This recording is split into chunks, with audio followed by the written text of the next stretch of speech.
자, 이제 시간이 되어서 저희가 이제 12제자 성경 공부를 좀 시작하고자 합니다. 잠깐 좀 말씀을 좀 드리자면, 네, 이제 지금 이렇게 실황을 보시는 분들이나 여기 앉아 계신 분들한테는 안 보이겠지만 저희가 나중에 유튜브에 영상을 올리면 거기에 이제 자막이 나오게 될 텐데, 두 가지만 좀 말씀드릴게요. 저희가 10월 25일 날 후원의 밤 행사가 있습니다. 6시 30분에 편안한 마음으로 오시면, 그러나 앞으로 저희 터치바이블 선교회를 더 열심히 지원하고 후원하겠다라는, 기도하겠다라는 관심을 가지고 계시면 10월 25일 목요일입니다. 저녁 6시 30분에 서울교회, 여기 애호개역에 있습니다. 여기 나중에 뭐 지금 아마 자료가 다 갔을 거예요. 후원하시는 분들에게는. 그래서 오시면 저녁 식사를 대접해드리고 올해 한 해, 그 다음에 내년 한 해 이렇게 저희가 터치바이블 선교회가 앞으로 어떻게 더 심도 있게, 또 아름답게 최선을 다해서 사역할 것인지에 대해서 함께 좀 이야기를 나누고 함께 기도하는 시간을 갖도록 하겠습니다. 10월 25일 저희가 후원의 밤 있다는 거 좀 기억해 주시고요. 많은 참여 부탁드리겠습니다. 그리고 또 한 가지는 11월 8일입니다. 11월 8일 목요일에, 역시 목요일인데 오전 10시부터 저녁 5시까지 저희 터치바이블 선교회가 이제 여러 가지 성서에 관련된 혹은 기타 성서 중심의 사역에 관련된 자료들을 많이 만들어내고 있습니다. 만들어냈고 또 지금 계속 만들어내고 있는데, 그런 자료들을 함께 나누면서 저희 터치바이블 선교회가 제공하는 그런 사역 자료들을 가지고 어떻게 교회에서 잘 이렇게 좀 그걸 진짜 풀어갈 수 있을지에 대해서 사역 세미나를 좀 개최하고자 합니다. 그래서 목회적으로 저희가 지금 이제 특별하게 준비하고 있는 것 또 한 가지가, 예를 들면 52주 수요 성경 공부, 수요일 성경 공부 자료. 네. 아멘. 네. 수요일 성경 공부 자료. 목사님 제일 좋아하시는. 네.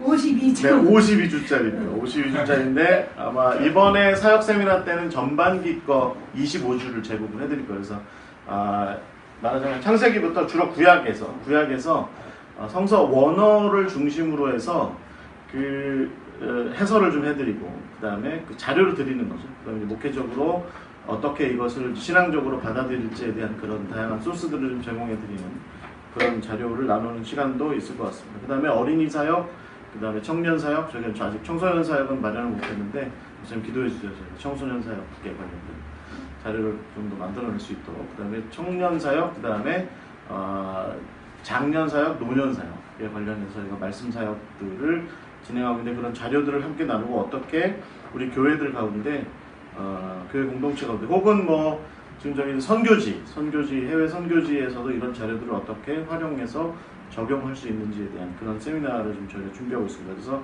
10월 8일 오전 10시부터 5시까지 기름역 옆에, 4호선 기름역 옆에 있는 성북교회, 저희 후원하시는 양규현 목사님 사역하시는 교회인데요. 성북교회에서 사역 세미나 진행할 예정으로 있습니다. 그래서 많이 기도해 주시고 많은 참여를 좀 부탁드리겠습니다. 자막 나가고 있는, 그걸 잘 보시면 될 것 같습니다. 여기 계신 분들은 안 보이시겠지만 자막이 나갈 예정입니다. 잠깐 이렇게 광고 드렸습니다.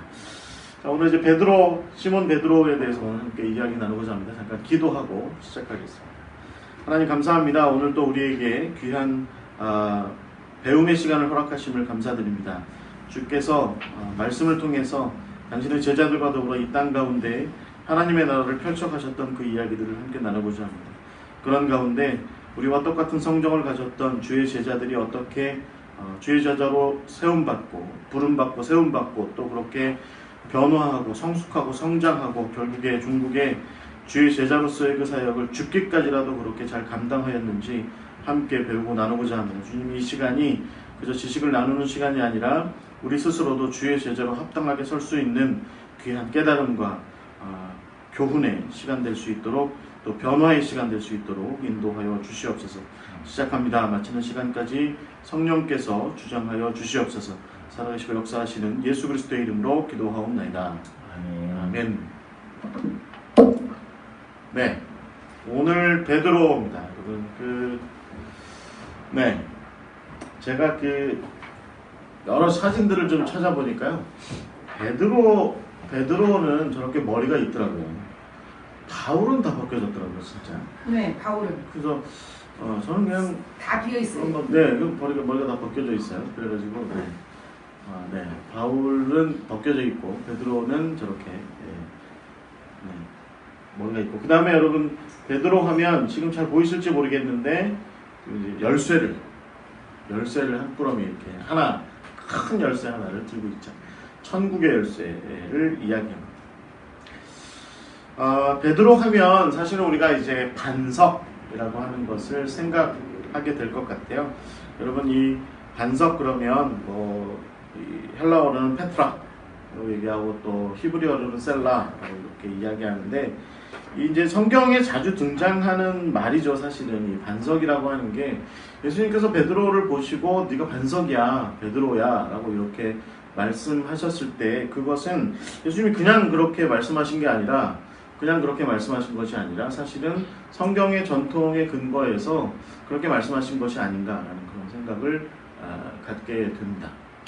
한편으로는 좀 그런 생각도 해요. 이제 여러분 뒤에 계속 이렇게 저랑 이 성경 공부를 하시다 보면 예수님께서 베드로에게 너는 돌이야 이렇게 얘기한 게 어찌 이렇게 보면 넌 도라이야 이렇게 말씀하신 것 같기도 하고 하도 베드로가 이렇게 이래저래 자충우돌 많이 하고 사고도 치고 하니까 저희 표현에 이제 제가 이제 강 발음을 하지 않아서 표현했지만 넌 도라이야 이렇게 넌 진짜 돌인가 보다 이렇게 말씀하신 것 같기도 하고 여러 가지 의미가 있는 것 같습니다. 그런 상상도 좀 해가면서 오늘 성경 공부를 진행하고자 합니다. 결국은 이스라엘 사람들이 특히 구약의 하나님의 백성들의 언어 중에 굉장히 중요하게 많이 다루는 것이 바로 이 반석이라고 하는 것이죠. 여러분 지금 제가 화면에 사진을 좀 보시면 이게 이제 다윗성의 기드론 골짜기 부분입니다. 혹시 이스라엘에 가보신 분은 아시겠지만 지금 현재 예루살렘 성보다 남쪽 아래쪽에 다윗성 부분이 남아 있는데 그 부분에 이제 그 다윗이 이렇게 옆에 축성을 했던 그다음에 그 이후의 왕들이 말하자면 기혼샘을 중심으로 해서 좀 성을 좀 외벽을 좀 많이 쌓았던 그런 성을 쌓았던 그런 흔적들이 지금 이제 많이 발굴이 되고 발견이 됐는데요. 이쪽 부분을 보셔도 또 예루살렘 원래 지금 현재 예루살렘 성 쪽을 보셔도 예루살렘이 굉장히 단단한 바위 위에 이렇게 서 있는 성이다라고 하는 것을 아실 수 있습니다. 예루살렘 북쪽에 가시면 시드기야 왕이 도망쳤다는 굴이 있어요. 근데 그 아래 내려가시면 솔로몬 시절부터 있었다는 채석장이 있는데 꽤 넓습니다. 그 보면 예루살렘 안쪽, 그러니까 성 바로 밑에를 치고 들어가서 돌을 거기서 많이 캔 거예요. 그렇게 안에 들어가 계시면 무슨 생각 드시냐면 예루살렘이 지금보다 조금 더 무거우면 무너지겠다 하는 생각이 들어갈 정도로 굉장히 깊이 파들어가 있습니다. 그런데 아직 예루살렘은 튼튼하게 잘 남아있어요. 그만큼 예루살렘이 이제 반석 위에 세워져 있다라고 하는 것이죠. 그래서 여러분 예수님께서 모래 위에 집 짓지 말고 반석 위에 지어야 한다라고 이렇게 믿음도 그렇다 이렇게 말씀하셨을 때 반석 위에 지은 집은 어떻게 보면 해석하기 나름이겠지만 예루살렘을 의미하기도 하는 것이죠. 그래서 여러분 이 성경에 특히 이스라엘 백성들에게 이 반석이라고 하는 의미가 예루살렘을 지칭하기도 하는 것이죠. 이 예루가 말하자면 집이라는 말도 있고 또 터라는 뜻도 갖고 있고 또 기초라는 뜻도 있다고 해요. 살렘은 여러분 우리가 잘 아는 것처럼 샬롬과 같은 의미를 갖고 있죠. 그래서 아주 안전한 집이라고 이렇게 이야기하면 되죠. 왜 안전하냐면 이렇게 벼랑 위에 이렇게 세워져 있죠. 옛날 다윗성의 모습을 보시면 이 양쪽으로 협곡이 이렇게 있고 아래쪽도 있고 이렇게 벼랑 위에 이렇게 서 있는 모습이고 그 벼랑 자체가 벼랑으로 되어 있는 그 기반 자체가 아주 단단한 돌로 되어 있는 그곳을 이제 예루살렘으로 얘기하고 있기 때문에 이스라엘 백성들이 결국은 우리가 시온이라고 하는 표현으로 하는 이 예루살렘으로 돌아가자, 예루살렘으로 가자라고 할 때 어떤 정서적인 느낌이 뭐냐면 결국 우리가 안전한 곳으로 가자. 하나님 계신 그곳, 거기 안전하게 세워진 하나님의 집이 있는 그곳으로 가자라고 이렇게 이야기한다라고 이렇게 얘기할 수 있는 것이죠. 그러면 결국은 그러나 이제 가장 중요한 것은 예루살렘뿐만 아니라 사실은 성경이 말하는 반석은 하나님 자신이라고 이렇게 얘기할 수 있습니다. 그래서 여러분 신명기서나 또 사무엘서나 또 특히 대표적으로 시편의 표현들이 대체적으로 하나님이 구원자시고 피난처시고 보호자시다. 하나님이 나의 든든한 바위 위 안전한 피난처이시다. 하나님께서 나에게 firm foundation 말하자면 정말 안전한 기초이신 분이시다. 이렇게 이야기하는 것들이 성경의 곳곳에서 많이 이렇게 발견이 됩니다. 그래서 여러분이 반석이라고 하는 이미지가 단지 뭐 베드로에게만 집중되어 있는 것이 아니라 구약 성경으로부터 사실은 우리의 영혼에 또 우리의 삶에, 우리의 육신에, 우리의 어떤 생활의 모든 것에 정말 온전한 든든한 기초가 바로 하나님이고 하나님이 계신 곳, 거기가 바로 우리에게 안전한 곳이고 든든한 곳이다. 이렇게 그곳을 이제 반석이라고 이렇게 많이 표현하고 있다라고 하는 것이죠. 그래서 여러분 이 반석에 대한 이미지를 우리가 베드로를 공부하기 전에 먼저 좀 잘 세워둘 필요가 있습니다.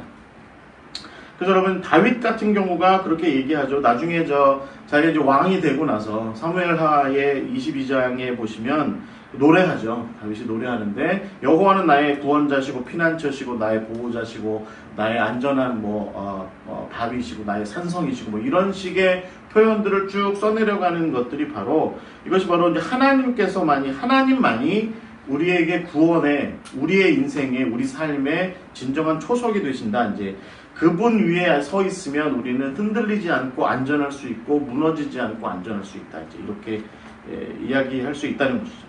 근데 무엇보다 중요한 것은 구약에서도 그렇고 신약에서도 그렇고 여러분 그 반석에서 샘이 흘러나온다는 거예요. 샘이. 자 이번에 그 광야행전 갔는데요. 저희가 우리 윤아 씨도 같이 갔는데 저희는 사실은 그 와디켈트라는 길을 걸어서 이제 여리고까지 내려가는 그 길에서 여름에 갔으니까 물이 있을 거라고 생각하지 않았어요. 그 마른 그 와디 그러니까 건천을 이렇게 걸어서 이제 결국 여리고에 도착할 거라고 생각했는데 중간에 물이 있는 거예요. 중간에 물들이 그리고 심지어는 물이 이렇게 솟아나오더라고요. 그런데 너무너무 시원했습니다. 너무 더운 날 정말 힘들어 죽겠는데 그 샘을 이렇게 그냥 이렇게 신발 신으시는 게 이렇게 통과해서 지나가는데 바로 옆에서 물이 이렇게 솟구쳐 나오는 게 아주 맑은 물이 솟구쳐 나오는 게 보이는데 우리 같이 갔던 일행들이 다 그 솟구쳐 나오는 쪽에 가서 아예 그냥 무슨 일본 원숭이들 마냥 다 이렇게 잠겨가지고 너무 좋아요 그러고 있더라고요. 그러니까 이 사막 한복판에 광야 한복판에 바위로부터 샘물이 솟아나오는 것이 얼마나 은혜인지에 대해서 저희가 사실 이번에 이제 광야행전에서 경험을 했습니다.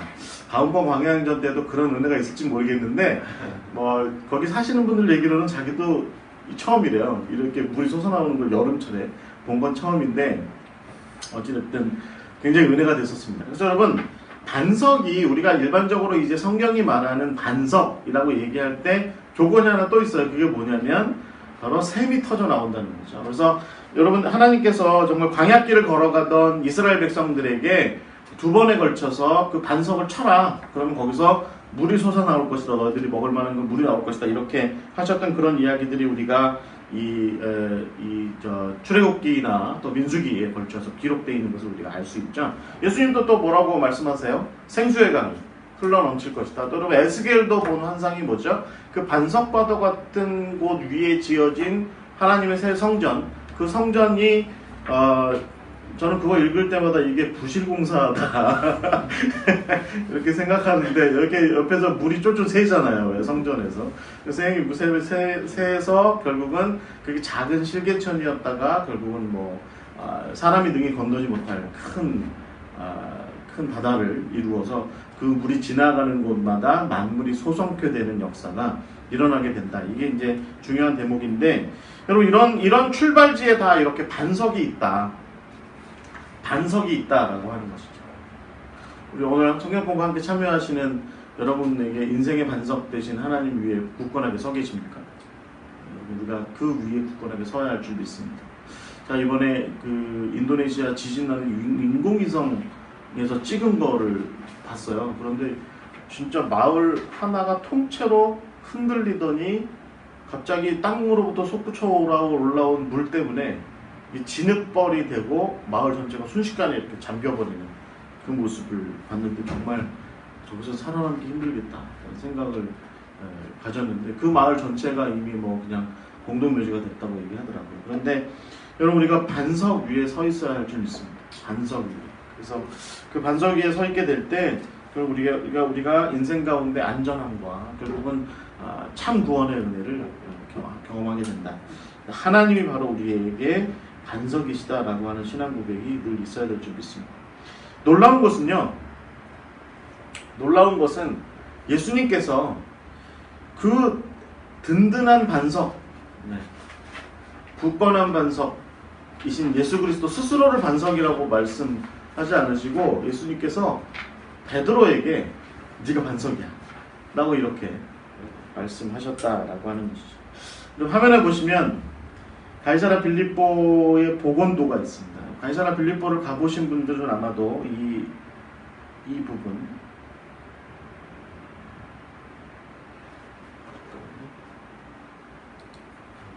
이제 이 부분, 이 절벽 아래에 여기가 판 신전이고요. 이건 이제 제우스 신전이고, 그다음에 그 옆에 원래는 하나 더 있어요.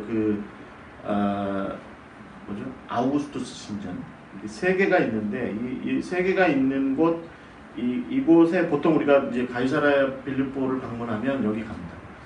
여기 이제 폐허가 돼 있지만 여기 가는데, 이 동굴 안쪽에 이제 샘이 있고 거기에 이제 뭐 양을 집어 던지죠.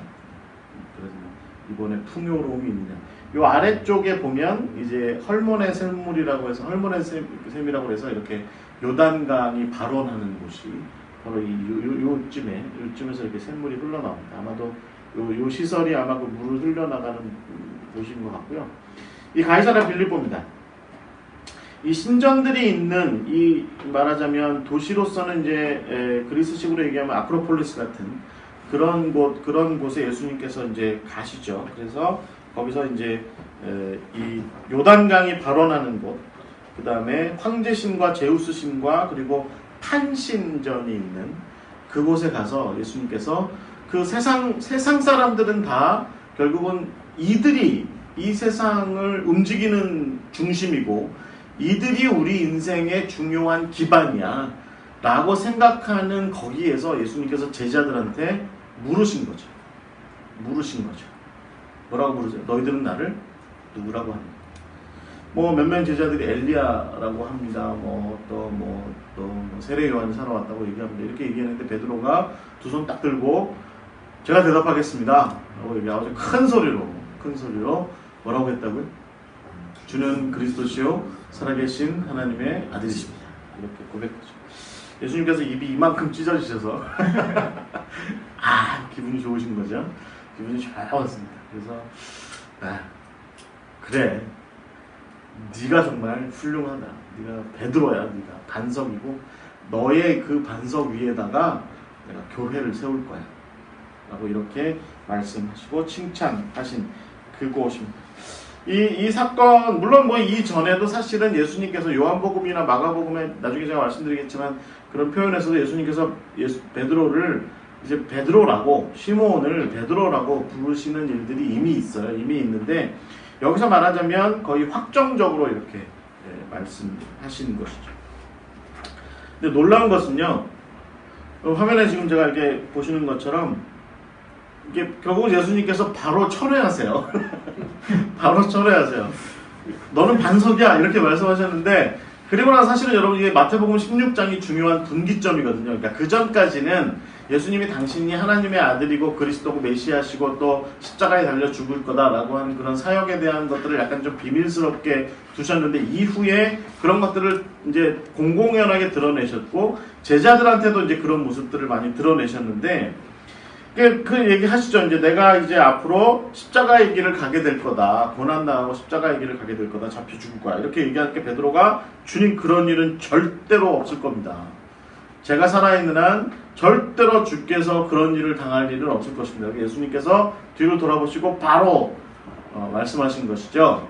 사단아, 이 사단아. 그러니까 반석이었다가 한순간에 사단으로 전락하게 되는 그런 일들이 일어나게 된 거죠.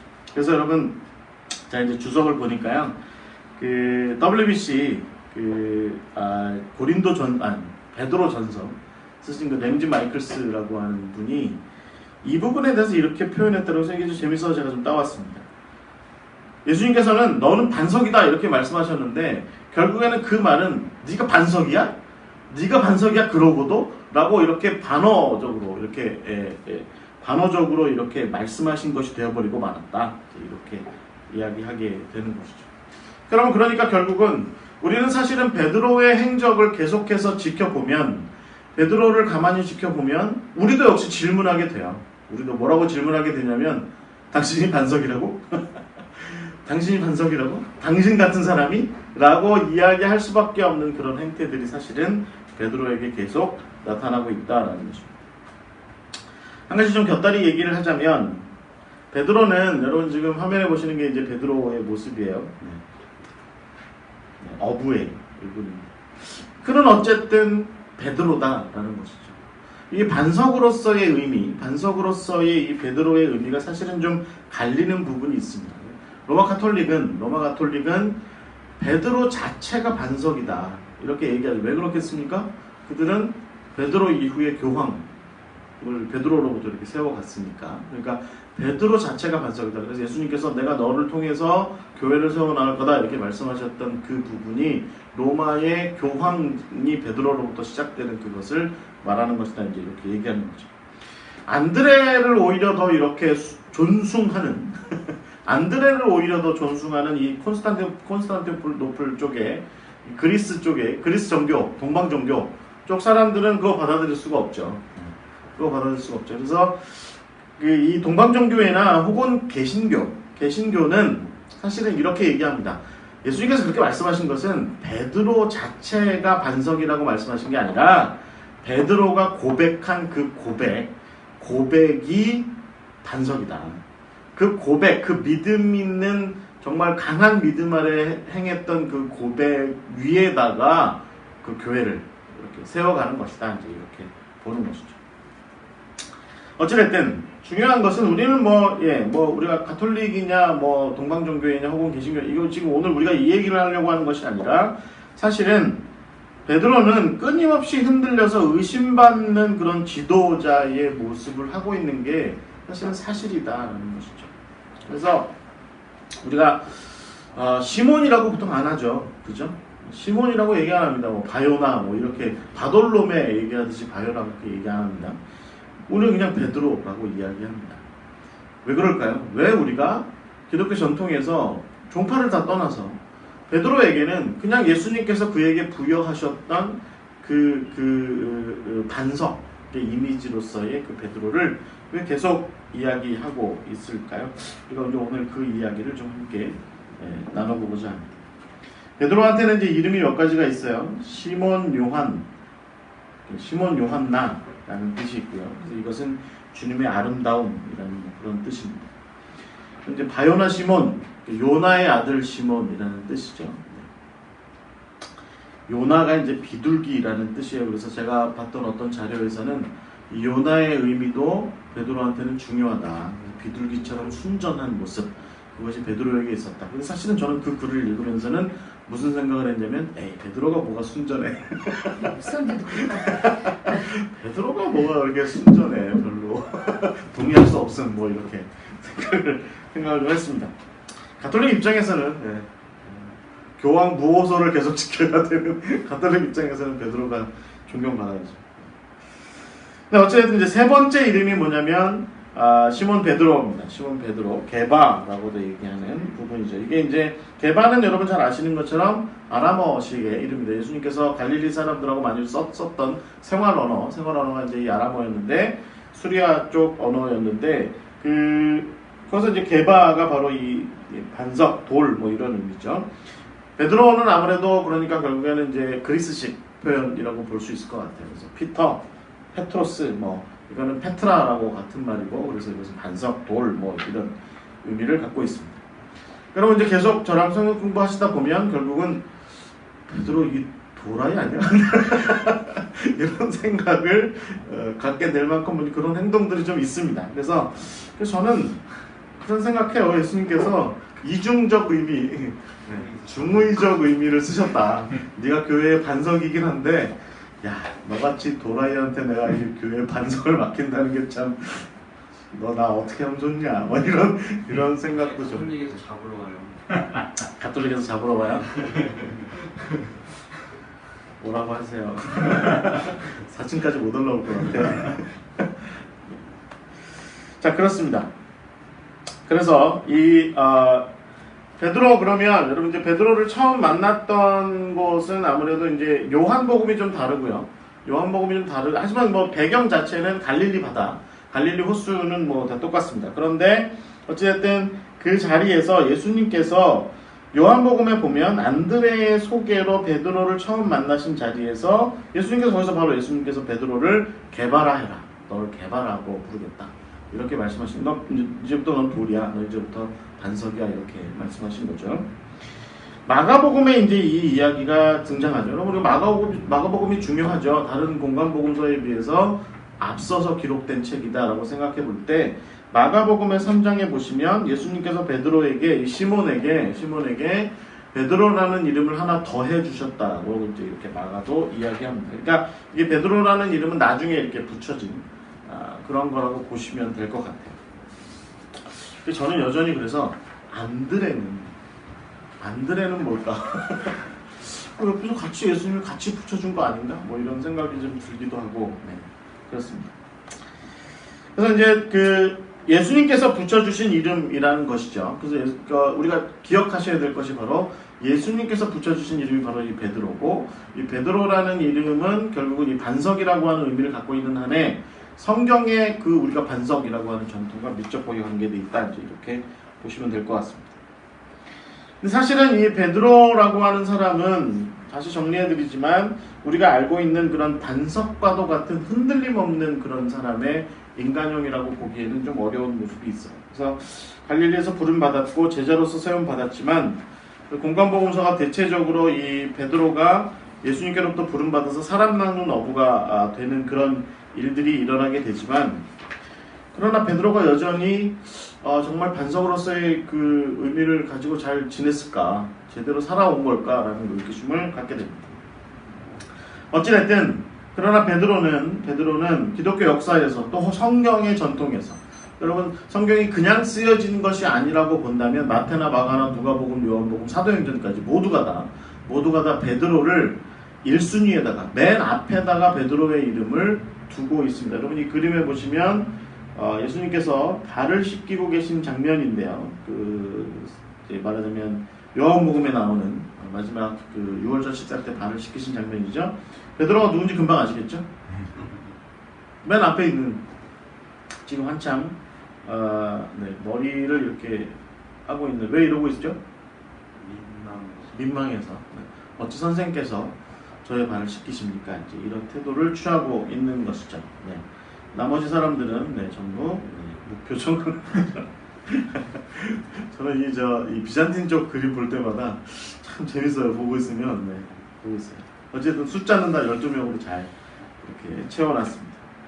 그래서 어쨌든 베드로는 12명 가운데에서도 혹은 뭐 4명 혹은 3명으로 분류되는 이너서클, 그러니까 예수님의 제자 중에 핵심 제자들이라고 얘기하는 안드레까지 포함되는 안드레, 요한, 야고보, 베드로, 혹은 안드레 빼고 베드로, 요한, 야고보, 이 3명의 그룹 안에 항상 이렇게 들어가서 거기에서도 역시 선두의 자리에 늘 서게 되는 것이 바로 베드로였고요.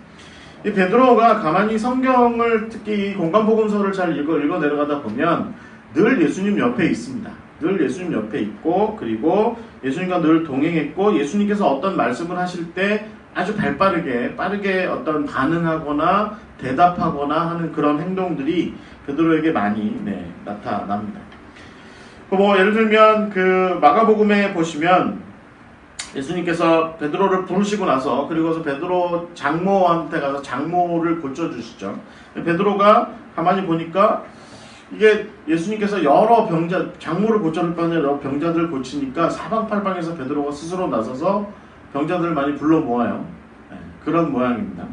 뒷돈을 좀 받았는지 뒷거래를 좀 했는지 하여튼 뭐 많이 불러옵니다. 그러면서 예수님께 뭐라고 얘기하냐면 주님 여기 고칠 병자들이 이렇게 많이 있습니다. 이제 이렇게 얘기합니다. 예수님께서 뭐라고 말씀하세요?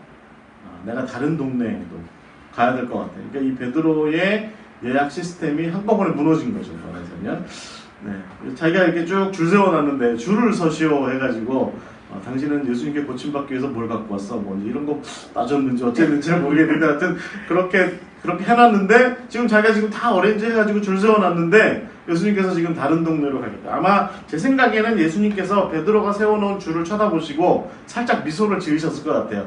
허라 이놈 봐라 그러면서 난 다른 동네로 가야 되겠다라고 말씀하시고 다른 동네로 가신 거죠. 그 행동들을 가만히 보면 결국은 이 베드로가 결국은 굉장히 예수님 옆에서 이제 많은 일들을 하고 또 중심에 서 있었던 그런 일들을 했고 또 예수님도 사실은 그런 베드로를 뭐 마냥 야, 너 자꾸 그렇게 튀는 행동하지 마. 너 자꾸 그렇게 나대는 행동하지 마. 이렇게 말씀하시고 미워하신 것이 아니라 잘 가르치시고 훈육하시고 또 훈계하시고 그러면서도 늘 옆에 이렇게 두시고 그래서 여러분 우리가 잘 아는 것처럼 그 변화산 사건이 있을 때 그때도 예수님께서 베드로를 데리고 가시죠. 베드로는 거기서도 역시 제 표현으로 하자면 뻘짓하죠. 뻘짓하죠. 여기다 초막 3개 짓고 여기 살겠으면 너나 예수님 말씀하시기 그런 거죠. 이렇게 행간을 좀 읽어보면 너나 살아라. 너나 살아라. 이렇게 말씀하시고 예수님은 이제 내려오시는 거죠.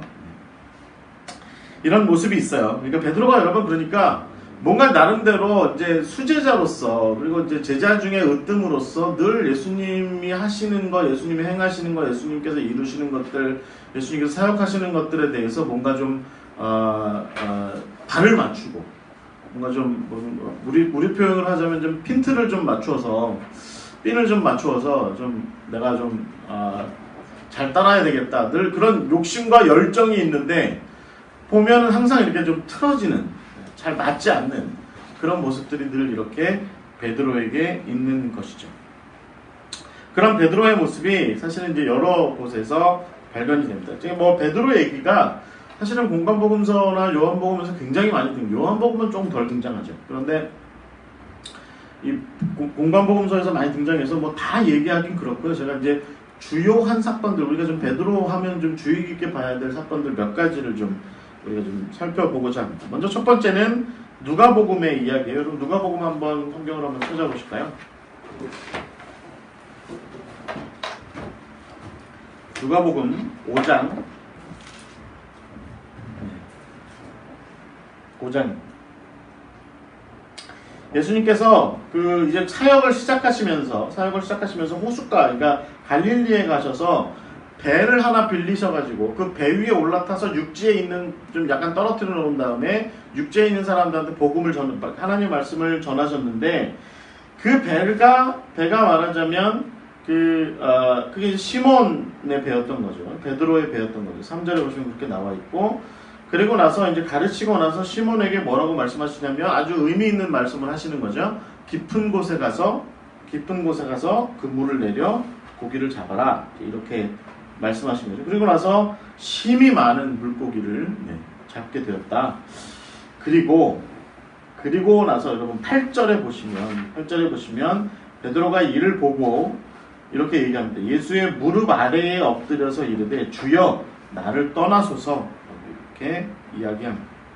그러니까 베드로는 예수님과 만나게 되는 시작 포인트부터 사실은 이랬던 거죠. 베드로의 모습이 사실은 아주 진솔하기도 하지만 지금 예수님은 마음 가운데 준비하고 계신 거잖아요. 내가 얘를 데리고 좀 일을 해봐야 되겠다 라고 생각하는데 베드로는 초면부터 이 예수님과 박자를 잘 못 맞추는 거예요. 예수님 지금 막 이제 말을 꺼내려고 하시는 거죠. 네가 사람 낳는 어부가 되게 그러니까 예수님 나름대로 준비를 하셨을 것 같아요. 저 녀석을 만나면 뭐라고 좀 멋지게 얘기해서 쟤를 좀 데려가야 되는데 기도하시고 고민하신 다음에 네가 이제 사람 낚는 어부가 될 거야. 바람 낚는 어부가 되게 하리라. 이 말을 멋지게 준비하시고 와서 베드로한테 정말 기적 같은 일을 보여주시고 그 다음에 베드로한테 탁 한마디 하자고 데려가려고 하는데 베드로가 먼저 선수 친 거죠. 주님, 저는 죄인입니다. 저를 떠나십시오. 저하고 가까이 있지 마십시오. 이렇게 얘기를 해버리는 거죠. 목사님들 목회하시다 보면 이런 성도들이 있죠. 핀 잘 못 맞추는. 목사님은 지금 나름대로 뭐 이런 방향으로 좀 뭔가 좀 하려고 하는데 항상 다른 모습으로 그런 행동하는 그런 친구들이 있죠. 그런 사람들, 그런 분들 계세요. 베드로 같은 모습인 것 같아요. 베드로 같은 모습. 예수님께서 감싸는 뜻이 그래서 결국은 여러분 10절에 보시면 이렇게 말씀하세요. 무서워하지 마라. 무서워하지 마라. 이제 내가 이제까지는 물고기를 낚았는데 이제는 네가 사람을 취하게 될 것이다. 사람 낚는 어부가 될 것이다. 라고 이렇게 말씀하십니다. 처음부터 베드로는 뭔가 나름대로는 예수님과 더불어서 뭔가 좀 이제 박자를 좀 맞춰보려고 하는 것 같은데 핀이 안 맞는 거죠. 핀이 안 맞는 모습이 지금 이제 첫 번째로 있는 겁니다. 그 다음에 여러분 마태복음의 14장을 한번 찾아보시죠. 마태복음 14장을 보시면 아주 이제 유명한 사건이 나옵니다. 이 마태복음 14장에 어떤 일이 있냐면 그 분봉왕 헤롯, 그러니까 헤롯 안티파스가 헤롯 안디바가 그 말하자면 그 자기 동생의 마누라를 취하죠. 헤로디아를. 그리고 그 딸과 더불어서 자기들을 비판하는 그 살로메와 더불어서 자기를 비판하는 세례 요한을 목쳐서 죽입니다. 죽이는 사건이 일어나고 나서 아주 흥미롭게 예수님께서 그 이야기를 듣고 이제 정말로 세례 요한조차도 없어진 이 이스라엘 백성들, 그러니까 정말 진정한 목자의 역할을 그나마 좀 했던 세례 요한마저 없어져서 정말 방황하는 것 같은 이 이스라엘 백성들을 보셨죠. 여러분 13절에 보시면 예수님께서는 떠나셔서 빈들로 가셨는데 무리가 듣고 여러 고을로부터 걸어서 따라왔대요. 예수님께. 그리고 나서 그들이 먹을 것도 없는 그곳에 와 있는 것을 보시고 이제 예수님께서 그들을 불쌍히 여기시죠. 그리고 우리가 잘 아는 것처럼 뭐죠? 물고기 5개가 맨날 헷갈리네. 떡 5개와 물고기 2마리. 떡 5개와 물고기 2마리 어린아이가 가져온 것을 가지고 축사하시고 12광주리가 더 남게 되는 그런 의미의 이제 그런 놀라운 그 오병이어의 기적을 일으키십니다. 그리고 나서 여러분 22절에 보시면 아주 흥미로운 얘기가 있어요. 예수님께서 이제 다시 반대편으로 이 갈릴리 바다 반대편으로 가시려는 거예요. 그런데 제자들을 먼저 보내세요. 제자들을 먼저 보내시는 이유가 뭐냐면 당신은 이 5,000명 이 사람들을 보내는 겁니다. 무리들을 그렇게 보내는 동안에 그 다음에 이 제자들은 배를 타고 건너편으로 이렇게 가신 거예요. 그 사이에 이제 제자들이 건너가는 중에 우리가 알고 있는 그 유명한 사건이 있죠. 큰 풍랑이 일어났고 예수님께서 풍랑 가운데 물 위를 자박자박 이렇게 걸어 오신 거죠. 그 풍랑 한복판에서 나타난 예수님을 보고 살려달라고 막 제자들은 막 이렇게 허우적거리고 있는데 베드로는 어떻게 해요? 베드로는 무리를 걸으시네. 저도 좀 걷게 하여 주시옵소서. 그러니까 베드로는 예수님한테 초점을 딱 맞춘 거죠. 그리고 저도 좀 걷게 해주십시오. 이렇게 이야기를 합니다. 그리고 나서 예수님께서 29절에 보시면 뭐라고 하십니까? 오라 하시고 베드로가 배에서 내려서 무리를 걸어서 예수님께 따라갑니다. 제가 갈릴리 바다에 가서 배를 몇 번 탔거든요. 몇 차례 타봤는데 하여튼 제가 탈 때마다 바람이 거셌어요. 그래서 요즘 타는 배는 그 엔진으로 가는 배잖아요. 예수님 때처럼 뭐 이렇게 도수로 간다든지 뭐 이렇게 노저어서 간다든지 그런 게 아니라 엔진으로 가는 배인데도 이 배가 이렇게 바람에 끌려서 이렇게 쏠려가는 그 정도로 아주 갈릴리는요. 오후 늦게나 저녁 낮절 뭐 새벽 뭐 이럴 때 바람이 아주 많이 붑니다. 아주 세게 불어요. 되게 세게 불어요. 저쪽 골란고원 쪽에서 아주 뜨거운 열풍이 밀고 내려오면서 아주 뜨거운 바람들이 밀고 내려와서 아주 그런 바람이 부는데 좀 처음 탔을 때는 야, 이 세다. 저 뭐 뱃사람이 아닌 입장이니까 뱃사람이 저랑 같이 그 배에 있던 그 선원들은 의자에 앉아가지고 다리를 뭐 어디다 올려놓고 그냥 편안하게 있긴 하던데 뭐 저희랑 같이 탔던 분들은 좀 막 물도 막 튀고 막 그러니까 좀 무섭다 이 정도였는데 더 심했던 모양입니다. 이 사람들 다 뱃사람이었을 텐데 굉장히 이제 놀랐던 것이죠. 그래서 예수님께서 두려워하지 말라 했는데 베드로는 그 와중에 풍랑은 상관없이 예수님께서 물 위를 걸으셨다라고 하는 그것에서만 지금 초점을 맞춰서 저도 좀 걷게 해주십시오라고 하는 거죠. 근데 물 위에 내려서 물 위에 서자마자 우리가 잘 알고 있는 것처럼 여러분 성경에 뭐라고 기록되어 있어요? 바람을 그제서야 본 거죠. 그리고 자기가 지금 서 있는 이 물리적으로 불가능한 현실을 깨닫게 된 거죠. 그리고 나서 물속으로 빠져 들어가는 거죠. 제가 인터넷에서 이 그림이 있더라고요. 이게 베드로 관점이에요, 그죠? 이해가 되세요? 이 그림 참 좋더라고요. 베드로의 관점에서 물속에 푹 빠진 거예요, 지금. 예수님께서 물 위에서 손을 내밀어서 이제 이렇게 구해 주시는 장면이죠. 그리고 예수님께서 베드로에게 뭐라고 말씀하세요? 믿음이 작은 자야. 그러니까 왜 나서? 왜 의심하느냐? 이렇게 말씀하시죠. 그리고 이제 가로 열고, 그러니까 나서지 마. 너 참 걱정이다. 너 내가 몇 번 보는데 너 정말 걱정스럽다. 그렇게 나대길 좋아하냐? 이렇게 얘기해요. 제가 우리 김일광 목사님한테 가끔 하는 얘기. 그런 모습이 있는 거죠. 그래서 여러분 이제 마태복음의 14장의 이야기에서도 우리가 베드로의 그런 이 모습을 볼 수 있어요. 제자들의 입장에서 예수님께서 계속 베드로한테 야 얘는 베드로야. 시몬이라고 부르지 마. 베드로야. 시몬이라고 하지 마. 베드로야. 그러면 나머지 제자들은 무슨 생각을 했을까요? 같이 따라다니는 막달라 마리아 뭐 이런 여자들이나 뭐 이런 예수님 제자들은 무슨 생각을 했을까요? 머릿속이 복잡했을 것 같아요. 아니 뭘 봐서 저 양반이 베드로야? 난 저 양반이 수제자인 것도 신기한데 저 양반이 항상 우리 앞에 나서가지고 우리를 이끌겠다고 하는 것도 신기한데 뭘 봐서 반석이야? 뭘 봐서? 하는 생각을 아마도 계속 갖지 않았을까? 성경이니까 사실은 그런저런 얘기들을 다 하진 않겠지만 그런 모습입니다.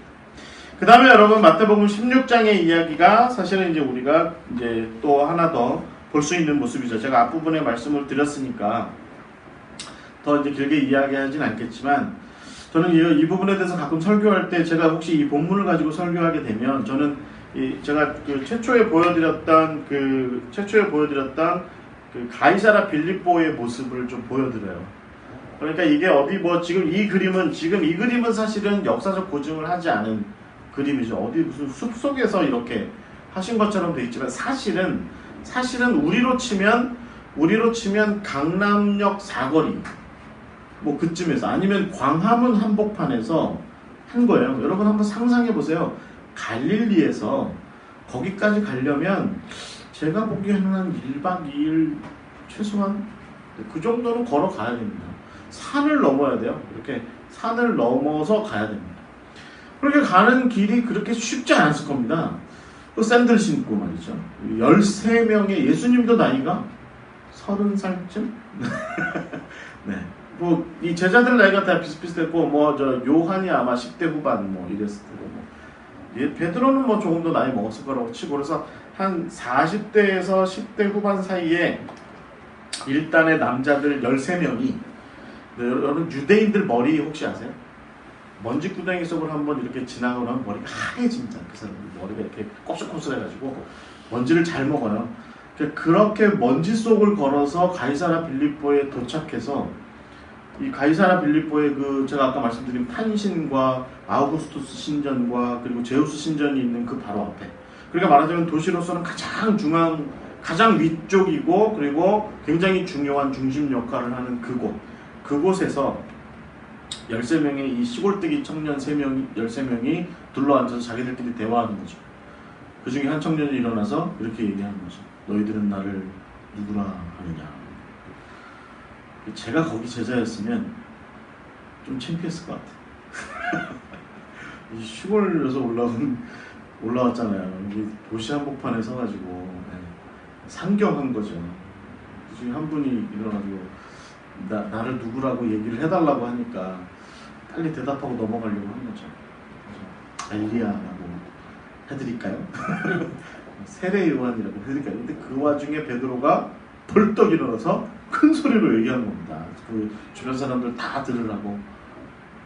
주는 그리스도시요 살아계신 하나님의 아들이십니다라고 표준말로 했을까요? 아니면 우리 집으로 하면 약간 뭐 저기 경상도나 전라도식 사투리를 섞어서 했을까요? 그 도시 한복판에 있는 사람들이 들으면 다 이렇게 이상하게 들리는 그런 행동을 했을 거라는 거죠. 아마도 옆에서 뭐 요한이나 아직 10대인 요한이나 혹은 베드로의 동생 안드레는 베드로 바지가랑이 잡았을 거예요. 아우 형, 왜 여기서 또 나서? 가만히 좀 있어. 지난번엔 갈릴리 바다에서 나서서 그렇게 쪽팔림 당하더니 왜 여기서도 또 그래? 예수님은 그런 베드로가 참 멋있고 이뻐 보이는 거죠. 그래서 네가 정말 베드로야. 넌 정말 반석 같은 존재야. 라고 이렇게 말씀하신 거죠. 그런데 얼마 지나지 않아서 또 조변석계 하는 그런 모습이 베드로에게 또 나타나는 거죠. 베드로가 뭐라고 얘기해요? 예수님께서 거기 보시면 16장에 보시면 그러니까 예수님께서 내가 서기관들과 장로들과 대제사장들과 서기관들에게 그 예루살렘에 있는 그들에게 고난을 받고 죽음당하고 3일 후에 살아날 것이다. 제자들한테 그 얘기를 하니까 베드로가 뭐라고 얘기합니까? 22절에 보시면요. 예수를 붙들었대요. 예수를 붙들었대요. 저는 이 구절을 읽을 때마다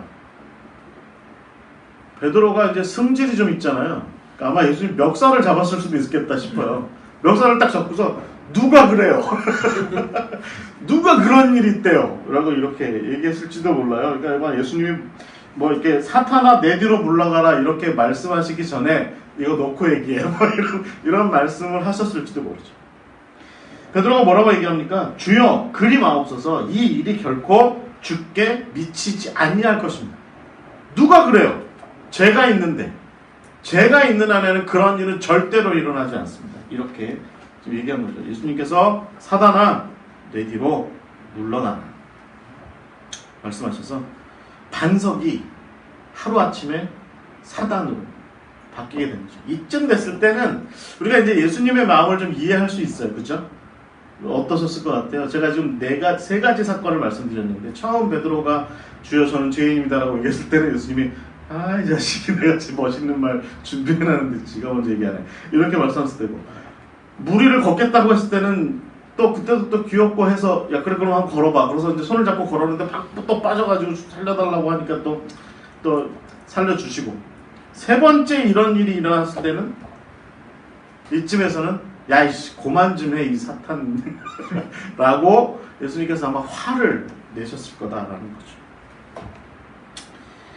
여러분 누가복음을 한 번 더 찾아보겠습니다. 누가복음 22장 누가복음 22장에 보시면 31절과 32절 여러분 이게 이제 예수님께서 마지막 누가복음 버전의 6월절 만찬을 하시는 장면인데요. 31절과 32절을 보시면 거기 이렇게 기록되어 있습니다.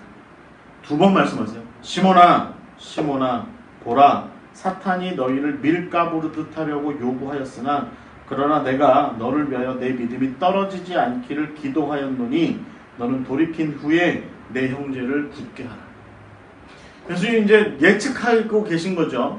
말하자면 예언하시는 거예요. 네가 아마 시험 당하게 될 거야. 시험 당하게 될 거야. 그러니까 이때쯤 됐을 때는 이제 마지막 예수님께서 내일이면 십자가에 달려 죽으실 상황이기 때문에 베드로를 보시고 아주 애틋한 마음으로 애틋한 심정으로 베드로에게 말씀하신 거죠.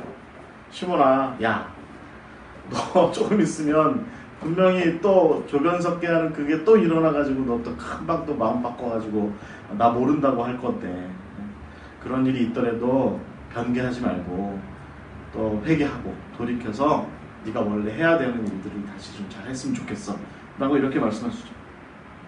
근데 거기서도 베드로가 뭐라고 얘기합니까? 33절에 보시면 이렇게 얘기합니다. 주여 내가 주와 함께 오게도 죽는 데에도 가기를 각오하였습니다. 이렇게 베드로가 이야기하고 있습니다. 그리고 예수님께서 그 다음에 뭐라고 말씀하세요? 네가 오늘 닭 울기 전에 나를 한 번도 아니고 두 번도 아니고 세 번 모른다고 할 거야. 얘기한 거죠. 여러분 저는 이 그림 좋아합니다. 베드로. 제가 이제 이 그림 좋아하는 거 어떤 집사님이 저한테 왜 베드로가 저렇게 늙었어요? 예수님 시절에 묻더라고요. 그래서 여러분 그거는 상식적으로 좀 아셔도 좋을 것 같아요.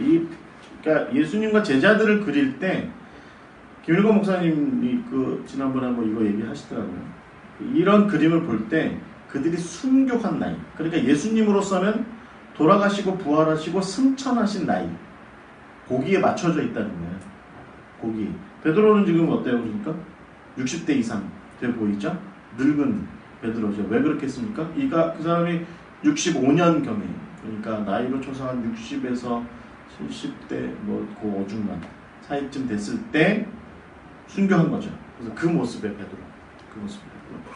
누가 보면 괜찮네 라고 얘기할지 모르겠지만 사실은 그러나 예수님이 스승이고 베드로가 제자죠. 세례 요한은 몇 살에 죽었을까요? 세례 요한 예수님보다 6개월 먼저 태어났잖아요. 그러니까 30대 초반에 죽었겠죠. 예수님 사역 시작하시고 얼마 안 있어서 만약에 그가 이렇게 뭐죠? 차명당해서 죽었으니까 30대 초반. 네. 건강했을 거예요. 메뚜기랑 석청 먹고 살았으니까. 맨날 꿀 먹고 메뚜기 맨날 꿀 찍어 먹고 메뚜기 꿀 찍어 먹고 살았을 때니까. 그럼 요한계시록을 기록한 요한? 네. 그거는요. 사도 요한은요. 앞으로 10주 후에 말씀드릴게요. 제가 늘 좀 헷갈려서. 요한은 90대, 80대 말에서 90대. 그러니까 95년쯤에 도미티안 황제 때 변모성 가요. 예수님의 동생이 있어요? 그러니까 사도 요한은 예수님보다 한참 어렸을 거예요. 10대 후반이었을 거라고 보는 게 맞아요. 예수님과 같이 다닐 때. 예수님의 동생이었어요. 사도 요한이 그렇진 않았어요. 야고보랑 헷갈리시네. 야고보가. 점점 헷갈려. 네, 그러니까 매주 오셔서 12주 후에 확인해서. 그때 정답을. 네, 요한에 대해서는 요한은 제일 마지막에 할 예정입니다. 요한은. 자, 어찌됐든 그래서 우리가 성경의 이야기들을 통해서 우리가 볼 수 있는 베드로의 모습은 대체적으로 그런 거죠. 여러분 좀 베드로의 이미지가 좀 그려지시나요? 제가 원하는 건 뭐냐면 베드로가 그 이름처럼 그렇게 반석이지 않았다. 굳건하여 흔들리지 않는 우리가 찬송 굳건한 반석이지 뭐 이런 분위기 아니다. 베드로는 생각보다 그래서 제가 그 한자 성어 말씀드렸습니다. 조변석계 조변석계 하는 사람이었을 거라고 보는 게 맞습니다. 근데 이제 예수님께서 승천하시고 여러분 우리가 잘 아는 것처럼 요한복음 21장의 사건이 있습니다. 제가 이 21장의 사건은 여기서 자세하게 다루진 않겠지만 우리가 잘 알고 있죠. 요한복음 20장까지 베드로가 전혀 등장하지 않다가 21장에 예수님께서 베드로에게 찾아가셔서 베드로를 다시 회복시키시죠. 다시 그래서 제자의 사역을 다시 할 수 있도록 예수님의 그 제자 공동체의 일원으로 다시 회복시키시는데 그리고 나서 이제 사도행전의 이야기가 시작되는 와중에 보시면 베드로는 매우 헌신적으로 그 제자 공동체를 잘 이끌어가는 그런 사람으로 세움을 받습니다.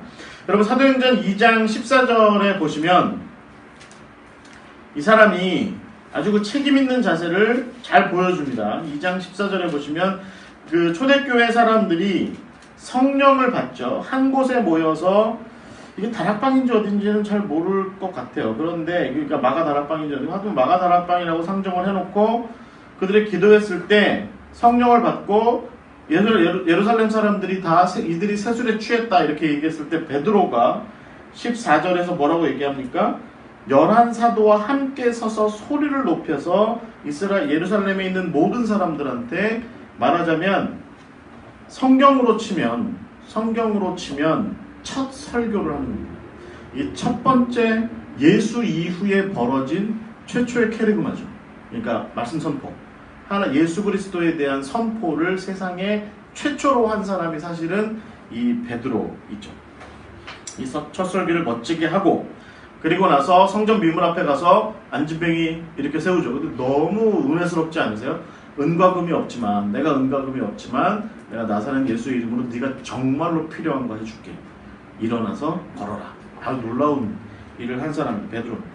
사마리아에 갔고 그 다음에 또 그 어디에 그 다비다 아줌마도 살려주고 루따에 가서 그리고 나서 요빠에 갔다가 가이사랴에 가서 고넬료를 그 가족을 구원시킵니다.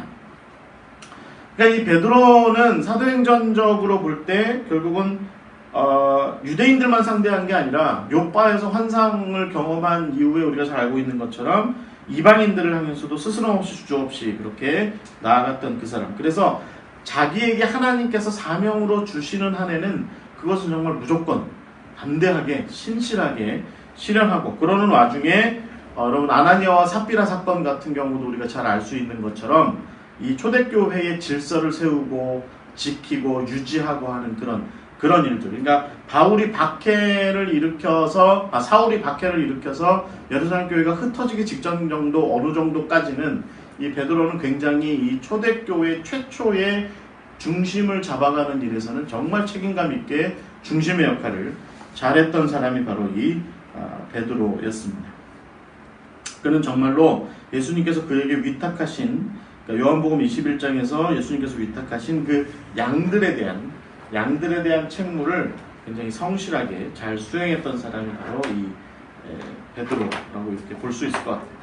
그런데 베드로에게 사실은 아직 이 조변 섞게 하는 이 행동이 끝나지 않았어요. 이게 어디서 발각이 되냐면 갈라디아서 2장에서 나타납니다. 사도행전은 사실은 이 부분을 살짝 이렇게 조심스럽게 터치해서 넘어가는데 바울 서신에서는 아주 대놓고 이야기하죠. 어떤 일이 있었죠? 그러니까 바울이 첫 번째 전도 여행을 갔다 와서 안디옥에 왔더니 거기에 이제 베드로가 와 있었던 거죠. 베드로가 와 있었는데 이 사람이 이 이방인 기독교인들이 그러니까 헬라 사람들 기독교인들이랑 식탁에 교제도 나누고 다 하다가 예루살렘 교회의 지도자인 야고보가 사람들을 보낸다는 얘기를 듣자마자 도망간 거예요. 나는 이방인들이랑 안 섞여 있어. 라고 이제 이렇게. 아직, 그러니까 예루살렘 교회와 안디옥 교회 사이에 이 문제가 이방인들을 어떻게 해야 돼? 베드로가 그런 환상을 보고 다 했지만, 그래서 가이사랴에 가서 고넬료를 비롯한 이방인들에게 복음을 전하고 또 회개시키고 그들을 교회의 일원으로 다 이끌어들였고, 또 안디옥 교회는 이미 또 그렇게 세워져서 헬라인들을 위한 복음을 전하는 기지로서 이방인들을 위한 전초 기지로서 역할을 잘하고 있고 또 안디옥 교회는 대놓고 바울과 바나바를 이방인을 위한 사도로 그렇게 해서 공식적으로 파송하고 그런 일이 있었음에도 불구하고 예루살렘 교회는 아직 이런 이제 확장되어가는 교회의 모습으로부터 약간 좀 뒤처져 있었던 것 같죠. 그러니까 이제 안디옥 교회가 이제 이방인들하고 함부로 그렇게 교제하고 그런다, 이렇게 정결례를 좀 범하는 것 같다, 이제 이런 유대인으로서 그런 거 범하는 것 같다는 얘기를 듣자 이제 사람을 파견했는데 그때 베드로가 꽁무니를 뺀 거죠. 바울이 불같이 화를 냈다. 무슨 짓이야? 라고 얘기했고, 여러분 우리가 사도행전 15장의 이야기를 아는 것처럼 이제 회의를 열어서 이방인의 문제를 어떻게 처리해야 될지에 대해서 정리합니다. 그때 베드로가 사도행전 여러분 15장에 보시면 베드로가 얘기해요. 뭐라고 얘기하냐면 여러분들도 잘 아는 것처럼 내가 가이사랴에서 이방인들을 복음을 전했고 그것에 대해서 하나님께서 내게 요빠에서 그 환상을 보여주셨다. 내가 그래서 이방인을 위해서 우리가 얼마든지 나아갈 수 있다라고 하는 것을 나는 감히 얘기한다. 이렇게 얘기했고 이제 야고보도 그걸 다 받아들여서 교회는 잘 넘어가죠. 근데 여러분 그러나 중요한 문제는 결국은 베드로가 여전히 이제 말하자면 이 조변 섞게 하는 것 같은 그런 반석으로서의 모습은 별로 없고 또 이제 이렇게 흔들리는 모습이 여기에서도 나타나고 있었다. 여러분 지금 이게 이제 이 그림이 안디옥에서 복음을 전하는 베드로의 모습을 보여주고 있는 거죠. 어쨌든 이 안디옥에서의 베드로의 모습도 사실은 그렇게 이제 좋은 모습은 아니었던 것이죠. 바울이 거기에 대해서 굉장히 이제 화를 내고 있죠. 그러나 나중에 베드로는 사실은 교회의 지도자로서의 역할은 사실 계속했습니다. 그래서 교회 역사의 그 기록에 의하면 베드로는 예루살렘에서 가이사랴로 갔고 가이사랴에서 교회를 잘 세운다면, 그러니까 이제 그 고넬료의 집을 중심으로 해서 교회를 잘 세웠고 여기에서 지도자를 세워요. 지도자를 누구로 세우냐면 삭개오를 지도자로 세웁니다. 삭개오를, 우리가 아는 그 여리고의 삭개오를 지도자로 세웁니다. 그 다음에 이제 삭개오에게 가이사랴 교회의 지도권을 넘겨주고 그리고 나서 안디옥으로 갑니다. 안디옥에 가서 바울은 이미 전도 여행을 떠나 있는 상황, 그 다음에 바나바는 이 구브로섬에 가서 열심히 전도 활동을 하고 있는 중에 안디옥에서 오랫동안 지도자로 있어요. 지도자. 저는 지난번에 저희가 그 성경 여행, 성경 공부할 때 바울과 베드로에 대한 이야기를 할 때도 그런 얘기 나눴지만 이 바울과 베드로의 관계가 어땠을까 싶어요. 좀 궁금해집니다. 그런데 그래서 여러 사람들은 사실은 바울과 베드로가 별로 사이가 안 좋았을 거예요. 왜냐하면 여러 가지 추측을 해요. 그러니까 정황상 보면 바울은 베드로하고 베드로는 바울하고 좀 이렇게 좀 대척점에 이렇게 서 있었을 법한 그런 모습이 분명하게 있습니다. 그러니까 바울의 입장에서는 자기가 바나바와 더불어서 안디옥 교회를 열심히 잘 이렇게 개척해서 잘 세웠는데 베드로가 그 다음에 왔어요. 그 다음에 예수님의, 그러니까 이 바울한테는 항상 베드로가 약간 좀 이렇게 뭐라 그러나 좀 그 자격지심 같은 걸 느끼게 만드는 그런 존재죠. 왜냐하면 자기는 예수님을 실물로 한 번도 본 적이 없는데 봤을 수는 있는데 이렇게 정말 대면하여서 근거리에서 제자로서 만나지는 않았잖아요. 박해자의 입장이거나 반대자인 바리새파 사람의 입장에서는 예수님을 봤겠지만, 근데 베드로는 그렇지 않았죠. 베드로는 어딜 가나 사람들이 이 베드로를 이렇게 높이는 거죠. 왜냐하면 예수님의 수제자였고 예수님께서 아끼던 제자였고 또 예수님을 좀 그림자처럼 이렇게 따라다녔던 그런 사람이었기 때문에 아마 안디옥에 갔을 때도 여러 사람들이 우리 베드로 선생님 오셨어요. 그러자 아마 이렇게 요즘 교회도 그러죠. 부흥 강사 오시면 담임 목사님들이 초라해져서 힘드시대잖아요. 유명한 부흥 강사 오시면 담임 목사님들이 힘드시대요. 그래서 저는 안 불러요. 네. 그래서 저는 안 불러요. 아마 이제 그런 비슷한 일들이 있었을 수도 있죠. 그리고 더더군다나 여러분 마가가 어떤 친구예요? 이게 두 번째 전도여행 떠나기 전에 이 바울하고 갈라서잖아요. 갈라서하고 나서 이 마가가 베드로랑 같이 다녀요. 계속해서 베드로랑 같이 다녀요. 계속해서. 베드로의 정말 이렇게 무슨 이렇게 내 아들 마가예요. 내 아들 마가. 베드로전서에도 보면 내 아들 마가입니다. 내 아들 마가. 그게 정말 베드로의 수발을 잘 들어주고 하니까 바나바도 아마 제 생각에는 베드로에 대해서 나름대로 좀 이렇게 잘 이렇게 좀 모시는 그런 입장이 됐겠죠. 그러니까 바울하고 베드로가 별로 이렇게 사이가 안 좋은 것처럼 그렇게 보일 수도 있을 것 같아요. 근데 여러분 화면에 보세요. 이게 바울과 베드로입니다. 너무 다녀왔네. 그래서 저희 집사람이 제가 이 사진을 이렇게 보시는데 방에 들어왔거든요. 그랬더니 저한테 뭐야 동성연애야? 그래서 바울과 베드로야, 베드로와 바울이야. 그 다음에 저희 집사람이 바로 묻더라고요. 누가 바울이야? 그래서 제가 다시 물었죠. 찾아봐. 그랬더니 대머리. 대머리가 바울이지 그러더라고요. 근데 이 그림을 가지고요. 지금 동성애 막 그 영어도 많이 한다잖아요. 그래요? 네, 잘 모르겠어요. 근데 하여튼 우리는 그런 의미보다는 그쵸. 어쨌든 바울과 베드로가 사이가 나쁘지 않았다. 사이가 나쁘지 않았고 우리가 사실은 추론해 보건대는 전혀 다른 방식으로 얘기할 수도 있어요. 왜냐하면 여러분 안디옥 교회를 이후에 베드로가 계속 이렇게 치리하거든요. 지도자로 다스리거든요. 그리고 이제 중간에 한 사람 제가 이름 기억이 안 나는데 그 다음에 이그나티우스한테 잘 넘겨줘요. 베드로가. 그 다음에 이제 베드로는 로마 쪽으로 이제 가죠. 근데 여러분 그 다음에 베드로만의 행적으로 가만히 지켜보면 바울이 개척한 교회들을 다닙니다. 그러니까 대표적인 데가 어디예요? 고린도. 그 다음에 로마로 가요. 그 다음에 바울의 입장에서도 보면 안디옥 교회에서 열심히 사역하고 있는 그 교회, 안디옥 교회가 있는 그곳에 바울은요 전도여행을 떠나고 나면 전도여행을 갔다가 돌아오면 항상 안디옥에 옵니다. 두 번째 전도여행 끝나고 나서도 안디옥으로 다시 와요. 누가 있는 곳입니까? 베드로가 있는 곳이에요. 베드로가 있는 곳. 그래서 저는 이게 이제 굉장히 초기 기독교 역사에 그려진 그림을 잘 반영한 거라면 그리고 제가 이제 찾아보니까 베드로와 바울 찾아보니까 이렇게 둘이 동성연애하듯이 얼굴 맞대고 있는 게 굉장히 많더라고요. 그러니까 아마 둘 사이는 굉장히 좋았다 이렇게 보여지고요. 베드로도 결국은 바울이 개척하고 떠난 교회들을 2차적으로 역시 베드로 스스로도 순회하는 사역자로서 어디 한 군데 정착한 사람이 아니라 순회하는 사역자로서 가이사랴 이후에 안디옥 이후에 고린도 이후에 로마 이렇게 이어져 다니는 거죠. 뭐 좀 이제 역사 비평에서는 좀 받아들이지 않는 이야기지만 로마에 갔다가 다시 소아시아 쪽으로 갔다가 다시 로마로 왔다. 그렇게 얘기해서 그래서 이제 소아시아에 대한 이야기를 알고 있었기 때문에 로마로 돌아온 이후에 그 학자들은 베드로 전술에 대해서 인정하지 않지만 베드로 전후서를 그렇게 지었다 이제 이렇게 보는 견해가 있는 거죠. 어찌됐든 베드로와 바울은 그 이후에 이렇게 잘 서로 같이 있기도 하고 서로 시간대가 엇갈리기도 하면서 사역이 공유됩니다. 그러니까 바울이 고린도를 떠난 이후에 베드로가 왔었고 그 다음에 바울이 잠깐 다시 방문했었고 그 다음에 갔다 와서 뭐 고린도 전후서 쓰고 뭐 누가 개바파야 누가 그리스도파야 누가 아볼로파야 뭐 이런 이야기들을 나눴을 때 이미 바울은 베드로하고 충분히 그런 문제에 대해서 공유하고 있었을 가능성이 높다는 거죠. 사실은 굉장히 높다는 거죠.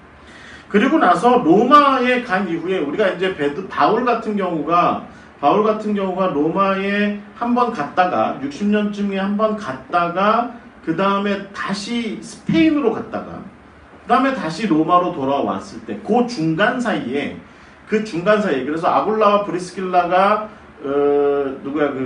클라우디우스 황제에 의해서 무너졌던 로마 교회를 다시 재건하고 바울이 다시 와서 다시 로마 교회를 더 확장하고 그 이후에 베드로가 와서 로마 교회를 더 든든하게 세웠고 그 다음에 거기에 바울이 합류했다. 마지막 한 기원 후 한 64년 65년 경에 바울이 베드로가 있는 그곳에 합류했다. 우리가 여러분 저 옛날 영화 코바디스 이렇게 보시면 베드로 선생 오셨습니다. 바울 선생 오셨습니다. 이렇게 자주 등장하는 그 로마 교회죠. 그래서 결국은 아마도 예수를 목격했고 예수의 실질적인 증인으로서의 바울의 역할과 그 이후에 그 헬라 세계에 정말 체계적이고 치밀하게 복음을 전했던 바울의 역할은 서로 아마도 시너지 효과를 일으키면서 정말 잘 이렇게 초대교회 사람들에게 안정감 있게 은혜롭게 뭔가가 사역이 협력하여서 이루어졌을 것이다라고 그렇게 보여지게 되고요. 우리가 알고 있는 것처럼 65년경에 베드로는 이제 네로가 트로이가 마지막 불탔던 때를 나는 한번 좀 다시 보고 싶어. 그랬어요. 트로이가 다시 불탔던 때를 보고 싶어. 더불어서 이 팔라티노 언덕의 아래쪽에 그러니까 로마 황제의 황궁이 있는 아래쪽에다가 아주 큰 놀이시설을 하나 좀 만들었으면 좋겠어. 해가지고 그 팔라티노 언덕 아래쪽에 지금은 그 콜로세움이 있는 자리 그 자리를 다 불질러 버린 거거든요. 그리고 불을 펴고서 이렇게 하프 뜯으면서 자기가 옛날에 그 호메로스인 양 트로이의 멸망을 노래하듯이 불타는 로마를 보고 노래했다잖아요. 그 와중에 이제 그 베드로와 요한이 기독교인들이 박해를 받을 때 체포되어서 죽게 되죠. 그래서 베드로는 그때 이제 티베르강 건너편, 그때는 로마 바깥이죠. 로마 건너편, 그 티베르강 건너편의 바티칸에 가서 거기에 가서 십자가의 처형을 당했고, 바울은 동쪽에 있는 오스티엔시스 가도 옆에서 목이 잘려 죽었죠. 도끼에 이렇게 목이 잘려 죽었죠. 어떤 분이 묻더라고요. 바울은 그렇게 죽고 베드로는 그렇게 죽었냐고. 그 이유는 간단합니다. 바울은 로마 시민권자였기 때문에 명예로운 죽음을 당한 거예요. 이게 로마 시민권자들에게 명예로운 죽음이라는 것은 칼로 목을 치는 겁니다. 그러니까 칼이든 도끼든 목을 치는 겁니다. 이게 아주 깔끔한 죽음이죠. 대한민국 사람들한테는 그렇지 않죠. 이 유교적 정신이 있는 사람들이 치욕스러운 죽음이라고 여기는 게 뭐냐면 목 쳐 죽는 겁니다. 신체 발부가 수지부인데요. 죽을 때 목이 몸에서 분리되어 있으면 그건 불효라고 생각하는 거예요. 그래서 그렇게 목이 잘려 죽으면 그러면 그거 굉장히 불효하는 거라고 생각했기 때문에 우리 조선 사람들은 목 잘려 죽는 게 굉장히 불명예스럽지만 바울 시대의 로마 시민권자들은 이렇게 목이 잘려 죽는 것은 로마 시민으로서는 영예롭게 죽는 거였습니다. 그럼 로마 시민권자가 아닌 사람들은 어떻게 죽었게요? 훨씬 더 고통스럽고 잔인하게 아주 처참하게 죽은 거예요. 로마 시민권자가 이 정도 죽었습니까? 그래서 베드로가 어떻게 죽어요? 혹은 다른 12제자들이 어떻게 죽어요? 십자가에 다 이렇게 처형되는 일들이 빈번하게 있었던 거죠. 베드로가 이제 거꾸로 달려 이렇게 죽게 되죠. 그 마지막 일의 이야기가 여기에 이제 등장하게 되는 거죠. 근데 그 여러분 흥미로운 건 뭐냐면 여기서부터는 제가 좀 이제 이 위경 이야기를 좀 하자면 그 베드로 행전이 있습니다. 베드로 행전. 위경 중에 원래는 베드로와 바울의 행전이에요. 그런데 이게 쪼개져가지고 베드로 행전이 따로 있고 베드로 순교 이야기가 따로 있고 뭐 베드로 묵시록이 따로 있고 이렇게 나눠졌는데 어쨌든 베드로 행전에 이 베드로의 로마에서의 마지막 생활이 위경에 기록되어 있습니다. 어떻게 기록되어 있냐면 시몬이라는 사람과 이야기가 기록되어 있어요. 시몬이 언제 등장하는 시몬이냐면 사도행전 8장에 나오는 시몬이에요. 사마리아에서 마술사 시몬이 나오죠. 이 마술사 시몬이 빌립이 전도하는 걸 보고 자기보다 훨씬 더 능력 좋은 예수와 더불어 저렇게 하는 걸 보고 나도 그러면 예수 믿어서 저 능력을 좀 가졌으면 좋겠어. 그 다음에 나중에 베드로와 요한한테 나한테도 좀 그 능력 달라고 이렇게 얘기하죠. 그래서 그 말하자면 돈 주고 그걸 살려고 하는 그런 태도를 보이죠. 여러분 그래서 영어의 성직 매매가 뭐죠? 성직 매매가 영어로 사이모니입니다. 사이모니. 이 사이모니가 여기서 나온 겁니다. 이 시몬에서 나온 말이에요. 왜냐하면 시몬이 그 능력을 베드로와 요한이 갖고 있던 예수님으로 성령으로 받은 그 능력을 돈 주고 살려고 했던 그래서 성직을 매매하는 것의 영어 표현이 이 시몬에게서 나온 사이몬입니다. 사이몬. 자, 그래서 이 사람이요 베드로와 요한한테 성경은 뭐 이제 베드로와 요한 앞에서 굴복했다. 시몬이 마술사 시몬이 사도행전 8장 그렇게 얘기하고 끝나는데 그 다음 얘기가 나오는 거예요. 이 사람이 이 그리스도인들 등살에 못 살겠다 해가지고 그 사마리아를 떠나요. 그 다음에 어디로 가냐면 로마로 가요. 로마에 가서 마술을 해. 막 마술을 합니다. 근데 로마 사람들이 열광을 해요. 그래서 시몬을 신처럼 떠받들게 됩니다. 심지어는 네로 황제조차도 이 시몬의 데이빗 커프필드 같은 놀라운 마술을 보고서 막 만리장성을 통과하고 비행기 F-16인가 뭔가를 없애고 말이죠. 그 자유의 여신상을 없애고 하는 막 그런 놀라운 일들을 벌인 데이빗 커프필드 1세기 데이빗 커프필드 이 시몬 마구스 이 사람에게 이 네로조차도 열광합니다. 그런데 이 시몬이 로마에 가서 그런 일을 하고 있다는 얘기를 안디옥에 있는 바울이 들어요. 베드로가 들어요. 그래가지고 로마로 가요. 로마로 가서 이 시몬을 잡습니다. 어떻게 하냐면 이 바울과 더불어서 같이 계속해서 시몬이 뭔가 쇼하는 곳은 다 쫓아다니는 거예요. 그래가지고 막 옆에서 이렇게 시몬이 만약에 마술을 하고 있으면 옆에서 기도해. 쥐야 이렇게 기도합니다. 그러면 시몬이 마술이 안 되는 거예요. 그래가지고 시몬이 나중에는 도저히 베드로와 바울 때문에 못 살겠다. 그래가지고 무슨 생각을 하냐면 크게 한탕을 하고 로마에서 없어져야겠다. 로마를 떠나야겠다 생각을 하고 로마의 주피터 신전 꼭대기에 올라가서 자기가 마치 그 예수 그리스도 메시아인 양 내가 이제 이 땅에서의 사역을 다 끝냈으니 하늘로 돌아가겠다라고 선언을 합니다. 그래서 하늘로 올라가는 퍼포먼스를 많은 사람들이 보는 앞에서 해요. 그래서 실제로 이제 뭐 그 위경에 의하면 시몬이 하늘로 떠올랐대요. 이렇게 떠올랐대요. 근데 그 옆에서 또 베드로와 바울이 세게 기도한 거죠. 주여 저 시몬을 떨어뜨려 주시옵소서. 시몬이 떨어져서 어떤 설화에는 몸의 뼈가 4군데가 부러졌다 나왔고 어떤 설화에는 즉사했다 뭐 이렇게 나옵니다. 몸의 뼈가 4군데가 부러진 채로 어떤 이제 집으로 옮겨져서 거기에서 베드로와 바울을 막 저주하다가 네로에게 그것을 알리기 위해서 애썼다 이렇게 얘기를 합니다. 어쨌든 네로 입장에서는 자기가 굉장히 즐거워했던 시몬이 베드로와 바울 때문에 죽었잖아요. 그 와중에 또 이제 로마의 화재도 일으켰고 해서 결국은 기독교인들을 박해함과 동시에 시몬을 괴롭힌 베드로와 바울을 붙잡습니다. 그리고 나서 처형을 하게 되는 거죠. 여러분 이 위경을 좀 읽어보시면요, 베드로와 바울 그렇게 친합니다. 굉장히 친합니다. 여러분 이 그림이요, 그 모습이에요. 여기 보시면 대머리 계시죠? 대머리 누구라고요? 바울입니다. 그다음에 여기 베드로.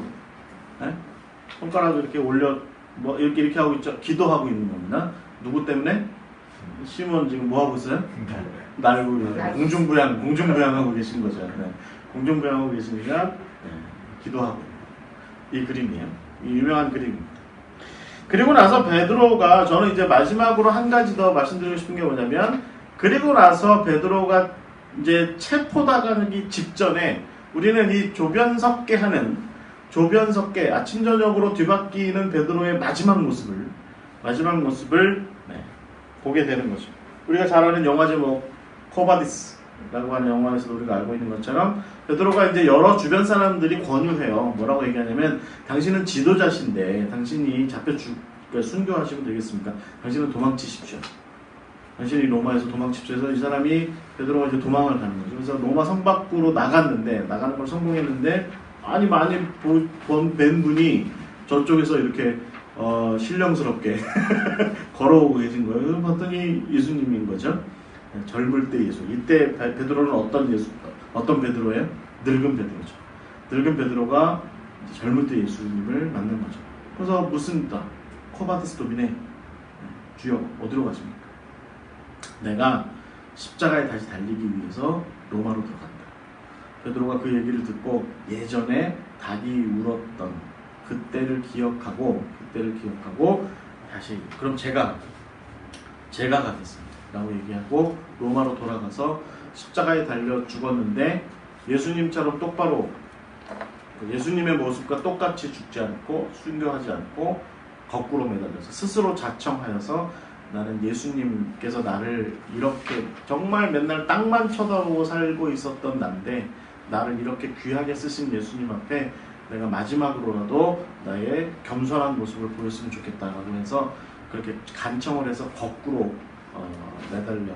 여러분 지금 그림을 보시는 것처럼, 여러분 이 그림은 제가 굉장히 좋아하는 그림이에요. 그 카라바지오라고 하는 르네상스 시대의 화가가 그린 베드로의 마지막 순교하는 거꾸로 매달리는 장면인데, 카라바지오가 굉장히 잘 그렸어요. 이 그림. 여러분 이 그림 언제 기회 되시면 인터넷 보시면 이 그림 있습니다.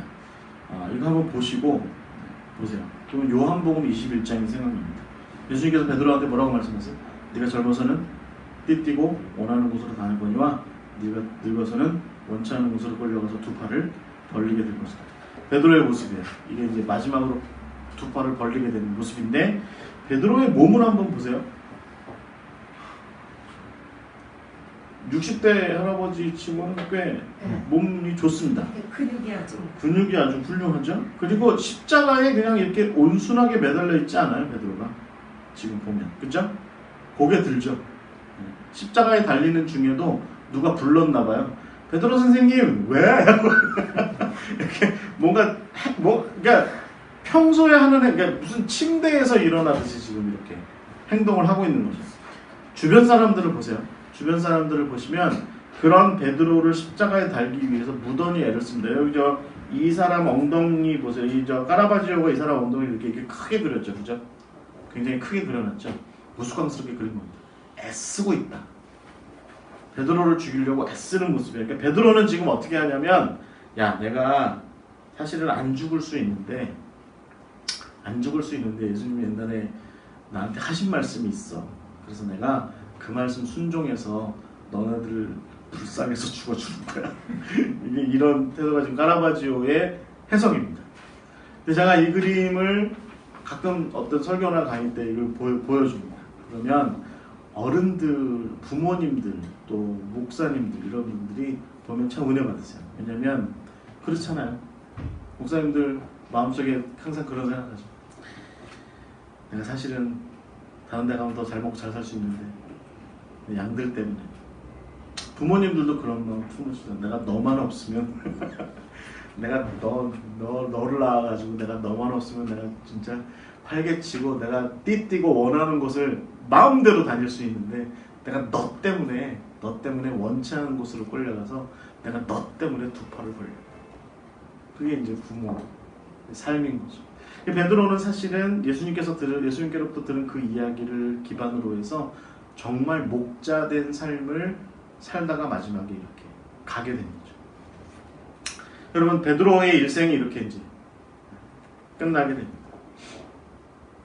베드로가 살아생전에 3번 혹은 4번 정도 예수님께서 돌이키세요. 베드로를 돌이키세요. 그래서 저는 그 3가지를 이렇게 정리합니다. 첫 번째는 갈릴리 폭풍 가운데 물에 빠졌을 때, 두 번째는 부활하신 후에 갈릴리 바닷가에서, 그리고 마지막 3번째는 로마로 들어가는 그 길가에서 예수님께서 그 베드로의 변개한 마음을 돌이키십니다. 여러분, 이 그림에 보시는 것처럼 주저앉아 있는, 여러분 그림에 보이세요? 주저앉아 있는 베드로를 손을 잡아 끄시잖아요. 이 그림 저는 이 그림이 굉장히 절묘한 것 같아요. 베드로는 주저앉아 있죠. 우리처럼. 아, 그만해요. 그만해요. 난 더 안 하고 싶어. 에이, 이게 뭐야? 맨날 죽어야 되고, 맨날 희생해야 되고, 맨날 섬겨야 되고, 맨날 내려놔야 되고, 맨날 이게 뭐야? 내가 그러니까 옛날에 가이사라 빌립보 거기에서 예수님 그런 일은 절대로 없을 겁니다라고 제가 얘기했잖아요. 그리고 주저앉아 있는 베드로의 손을 예수님이 어떻게 하고 계세요? 여기 보시면 움켜쥐고 있어요. 움켜쥐고 어떻게 하시는 것 같아요? 아, 빨리 일어나. 일어나. 그만 찡찡대고, 그만 어리광 피고, 그만하고 일어나. 하시는 그런 모습입니다. 물속에 빠져있는 그런 모습입니다. 여러분, 결국 우리가 베드로의 결국 계속해서 예수님께서 이 정말 변개하는 베드로 이렇게 다가가셔서 끊임없이 말씀하시는 거죠. 야, 넌 베드로야. 넌 반석이야. 또 반석이라니까. 넌 베드로라니까. 그렇게 계속 말씀하고 계시는 그런 예수님의 모습을 우리가 좀 생각해봐야 될 것 같아요. 저는 이제 이 성경 공부를 준비하면서 처음에는 지금 여러분이 그림에 보시는 것처럼 가이사라 빌립보에서 예수님께서 내가 너에게 천국의 열쇠를 주겠다라고 하신 그 말씀에 비추어서 이 천국의 열쇠의 수문장 같은 모습의 베드로를 한번 생각해 볼까 생각을 해봤어요. 사실은 우리 김일건 목사님이랑 처음 이 성경 공부를 준비할 때는 원래 지금 제가 이렇게 했던 공부였는데 너무 어렵더라고요. 그래가지고 이 천국의 열쇠를 쥔 베드로의 모습에 대해서 한번 좀 생각을 해볼까 했는데 베드로를 읽으면 읽을수록 제가 우리 김일건 목사님이랑 처음 묵상했던 베드로의 모습이 맞는 것 같아요.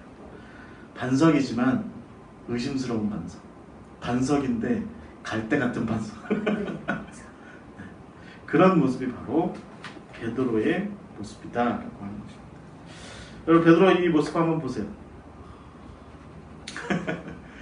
닭 울고 있고, 닭이 울고 있고, 옆에서 눈물 찔끔 흘리고 있는 그 베드로의 모습이죠.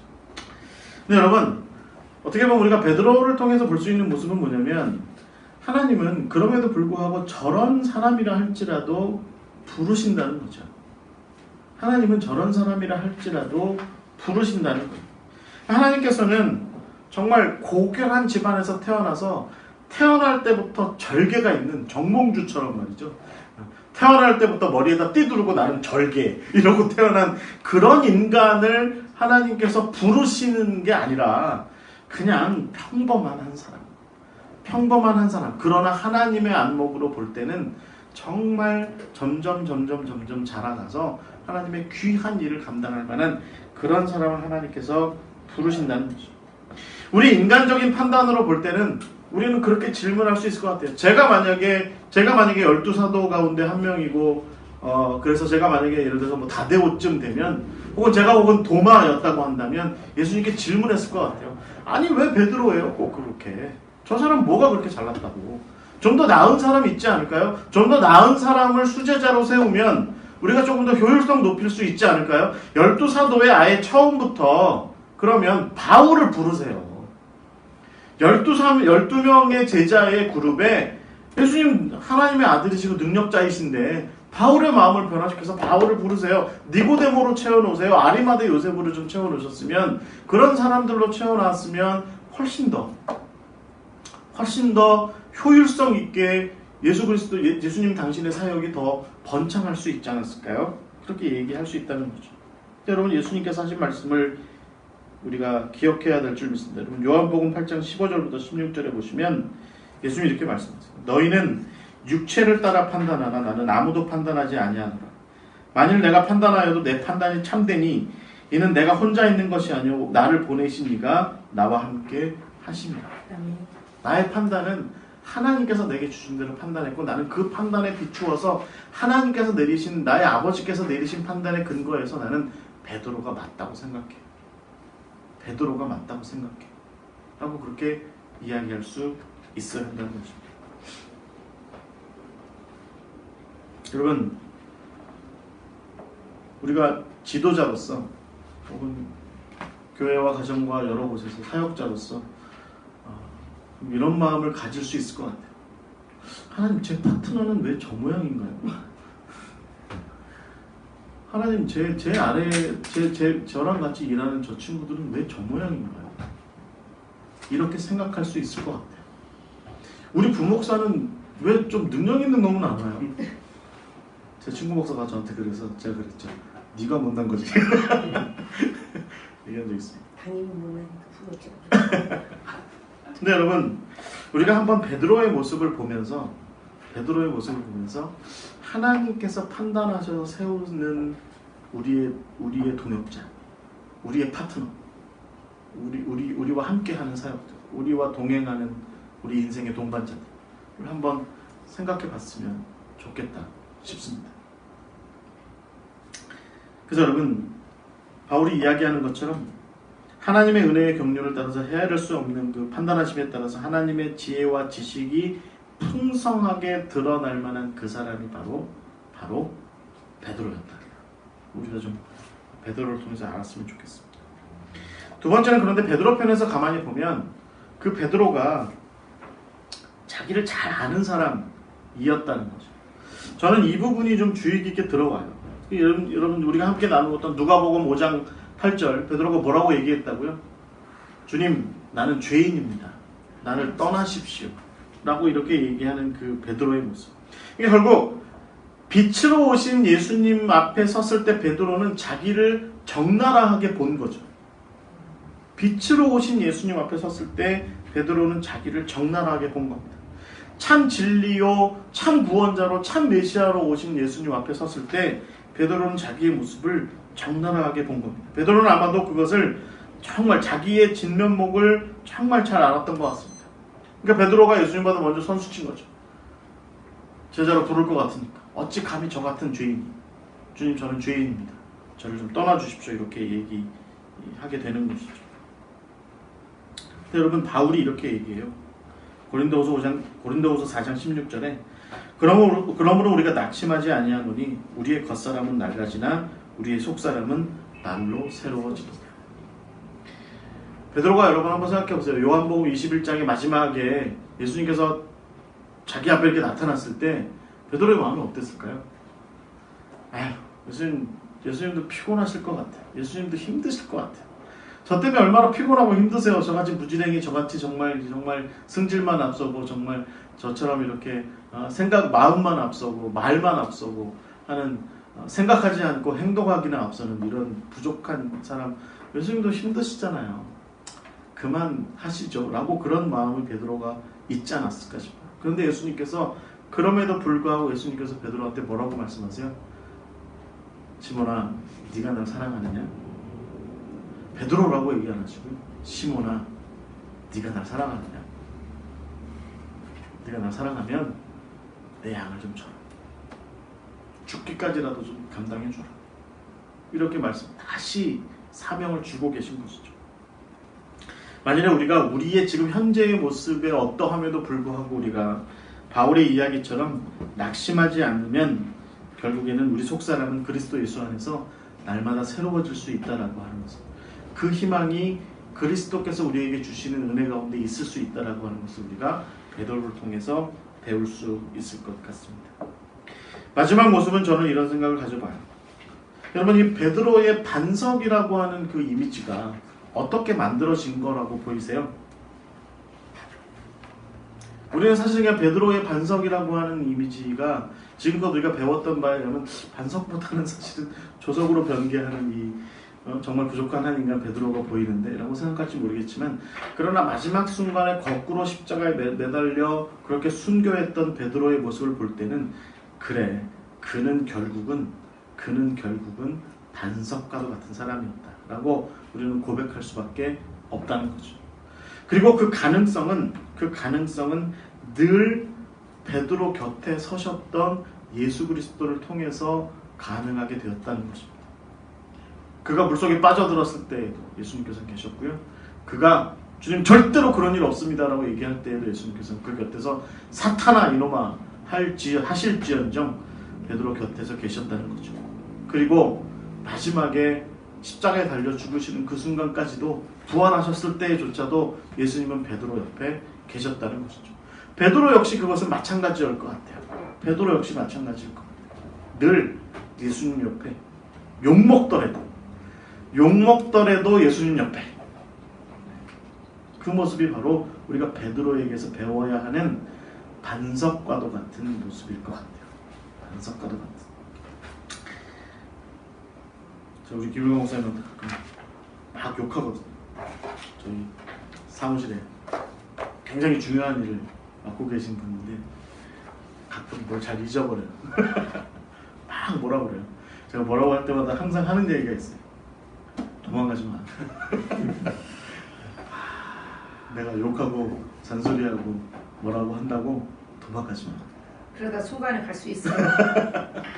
도망가지 마. 김일광 목사님 아직은 안 도망갔습니다. 오늘 아마 이 이야기를 함께 나눴으니 베드로처럼 더 도망가지 말 거예요. 정리하겠습니다. 자, 이제 그리스의 메테오라에 가본 적이 있거든요. 메테오라에 올라가 보면 이런 여러분 멋진 장면이 있습니다. 그 돌 위에, 정말 튼튼하게 생긴 돌 위에 수도원들이, 교회들이 이렇게 세워져 있습니다. 칼빈의 기독교 강요가 사실은 우리가 가끔 이렇게 보면 좀 은혜가 될 때가 있습니다. 칼빈이 기독교 강요의 초판에서 이런 이야기를 합니다.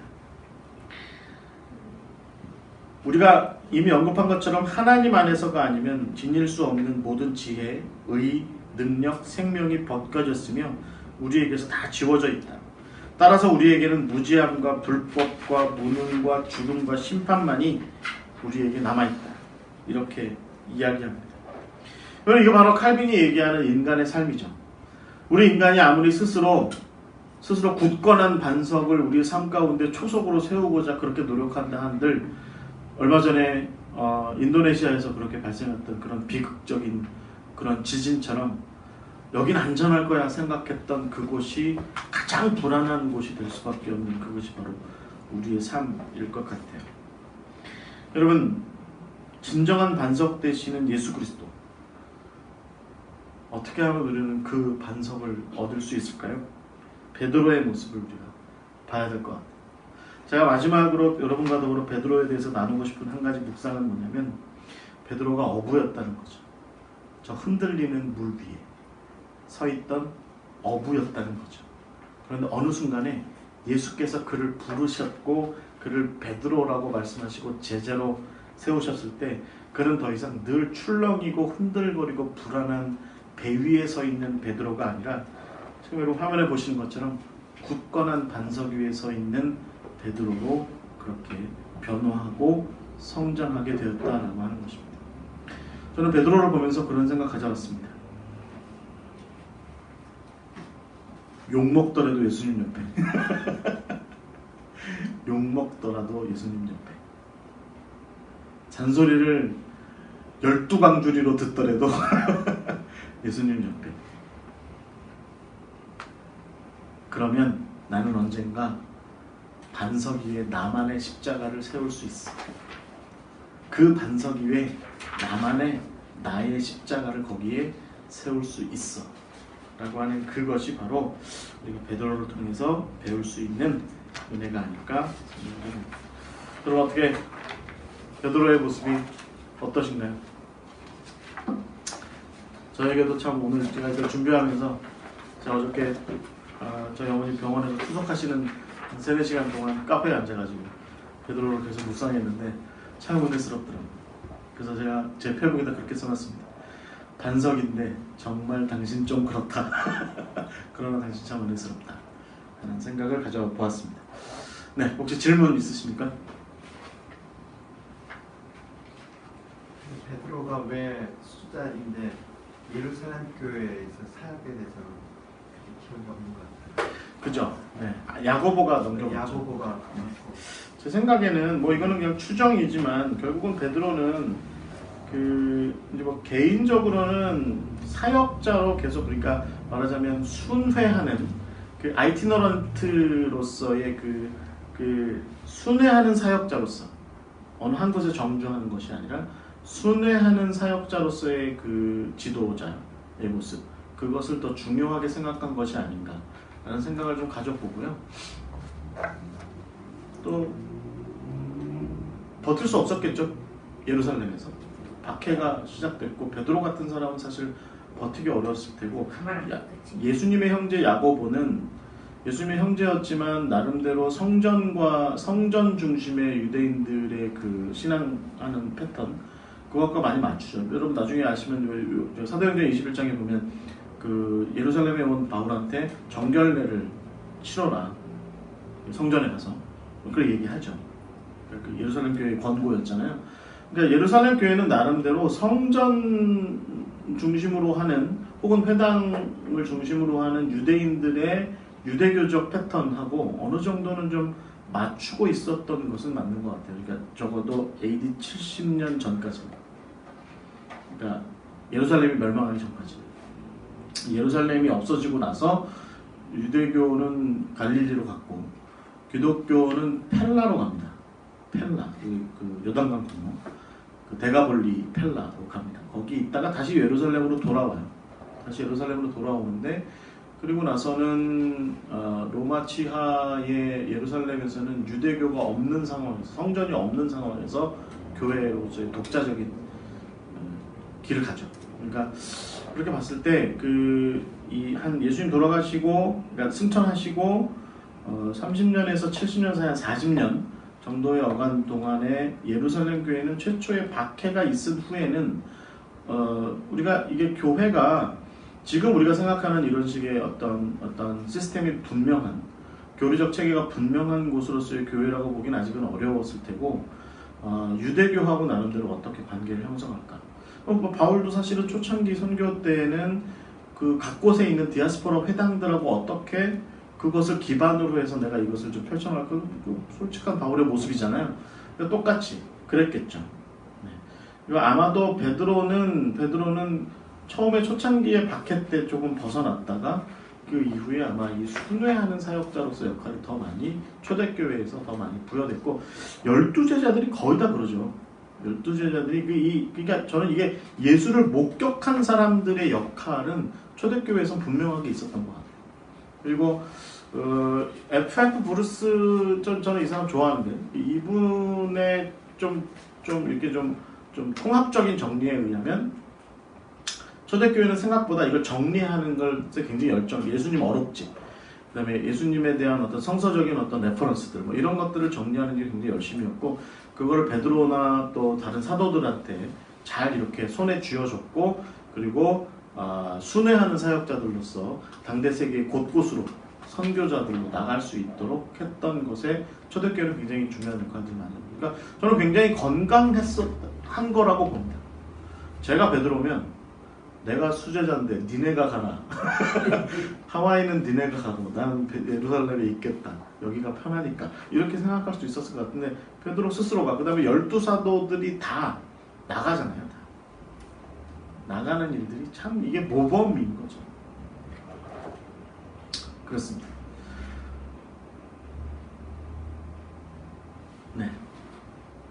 원래 시간보다 10분이 지나서 오늘 이 정도 하겠습니다. 다음 주에는 야고보, 네, 큰 야고보. 네. 머리가 큰지 몸이 큰지 잘 모르겠지만 큰 야고보로 구분이 됩니다. 그 요한의 형제 큰 야고보에 대해서 다음 주에 함께 나누도록 하겠습니다. 잠깐 기도하고 마치겠습니다. 하나님 감사합니다. 오늘도 베드로를 통해서 귀한 은혜를 나누었습니다. 하나님께서 예수님께서 조금 부족한 듯한 이 베드로를 반석으로서 교회의 반석으로서 어떻게 귀하게 사용하셨는지 우리가 다시 한번 배우고 있겠습니다. 우리도 우리의 부족함에도 불구하고 베드로처럼 신실하게 서는 주의 제자들 될 수 있도록 인도하여 주시옵소서.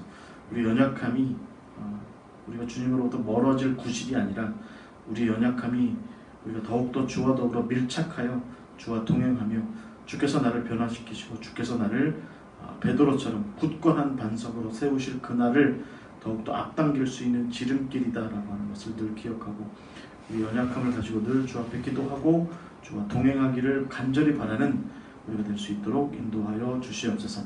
오늘 함께 하심을 감사드립니다. 다음 주에 다시 만날 때까지 늘 있는 자리, 사역하는 자리, 살아가는 자리를 지켜주시고 평강으로 인도하실 줄 믿습니다.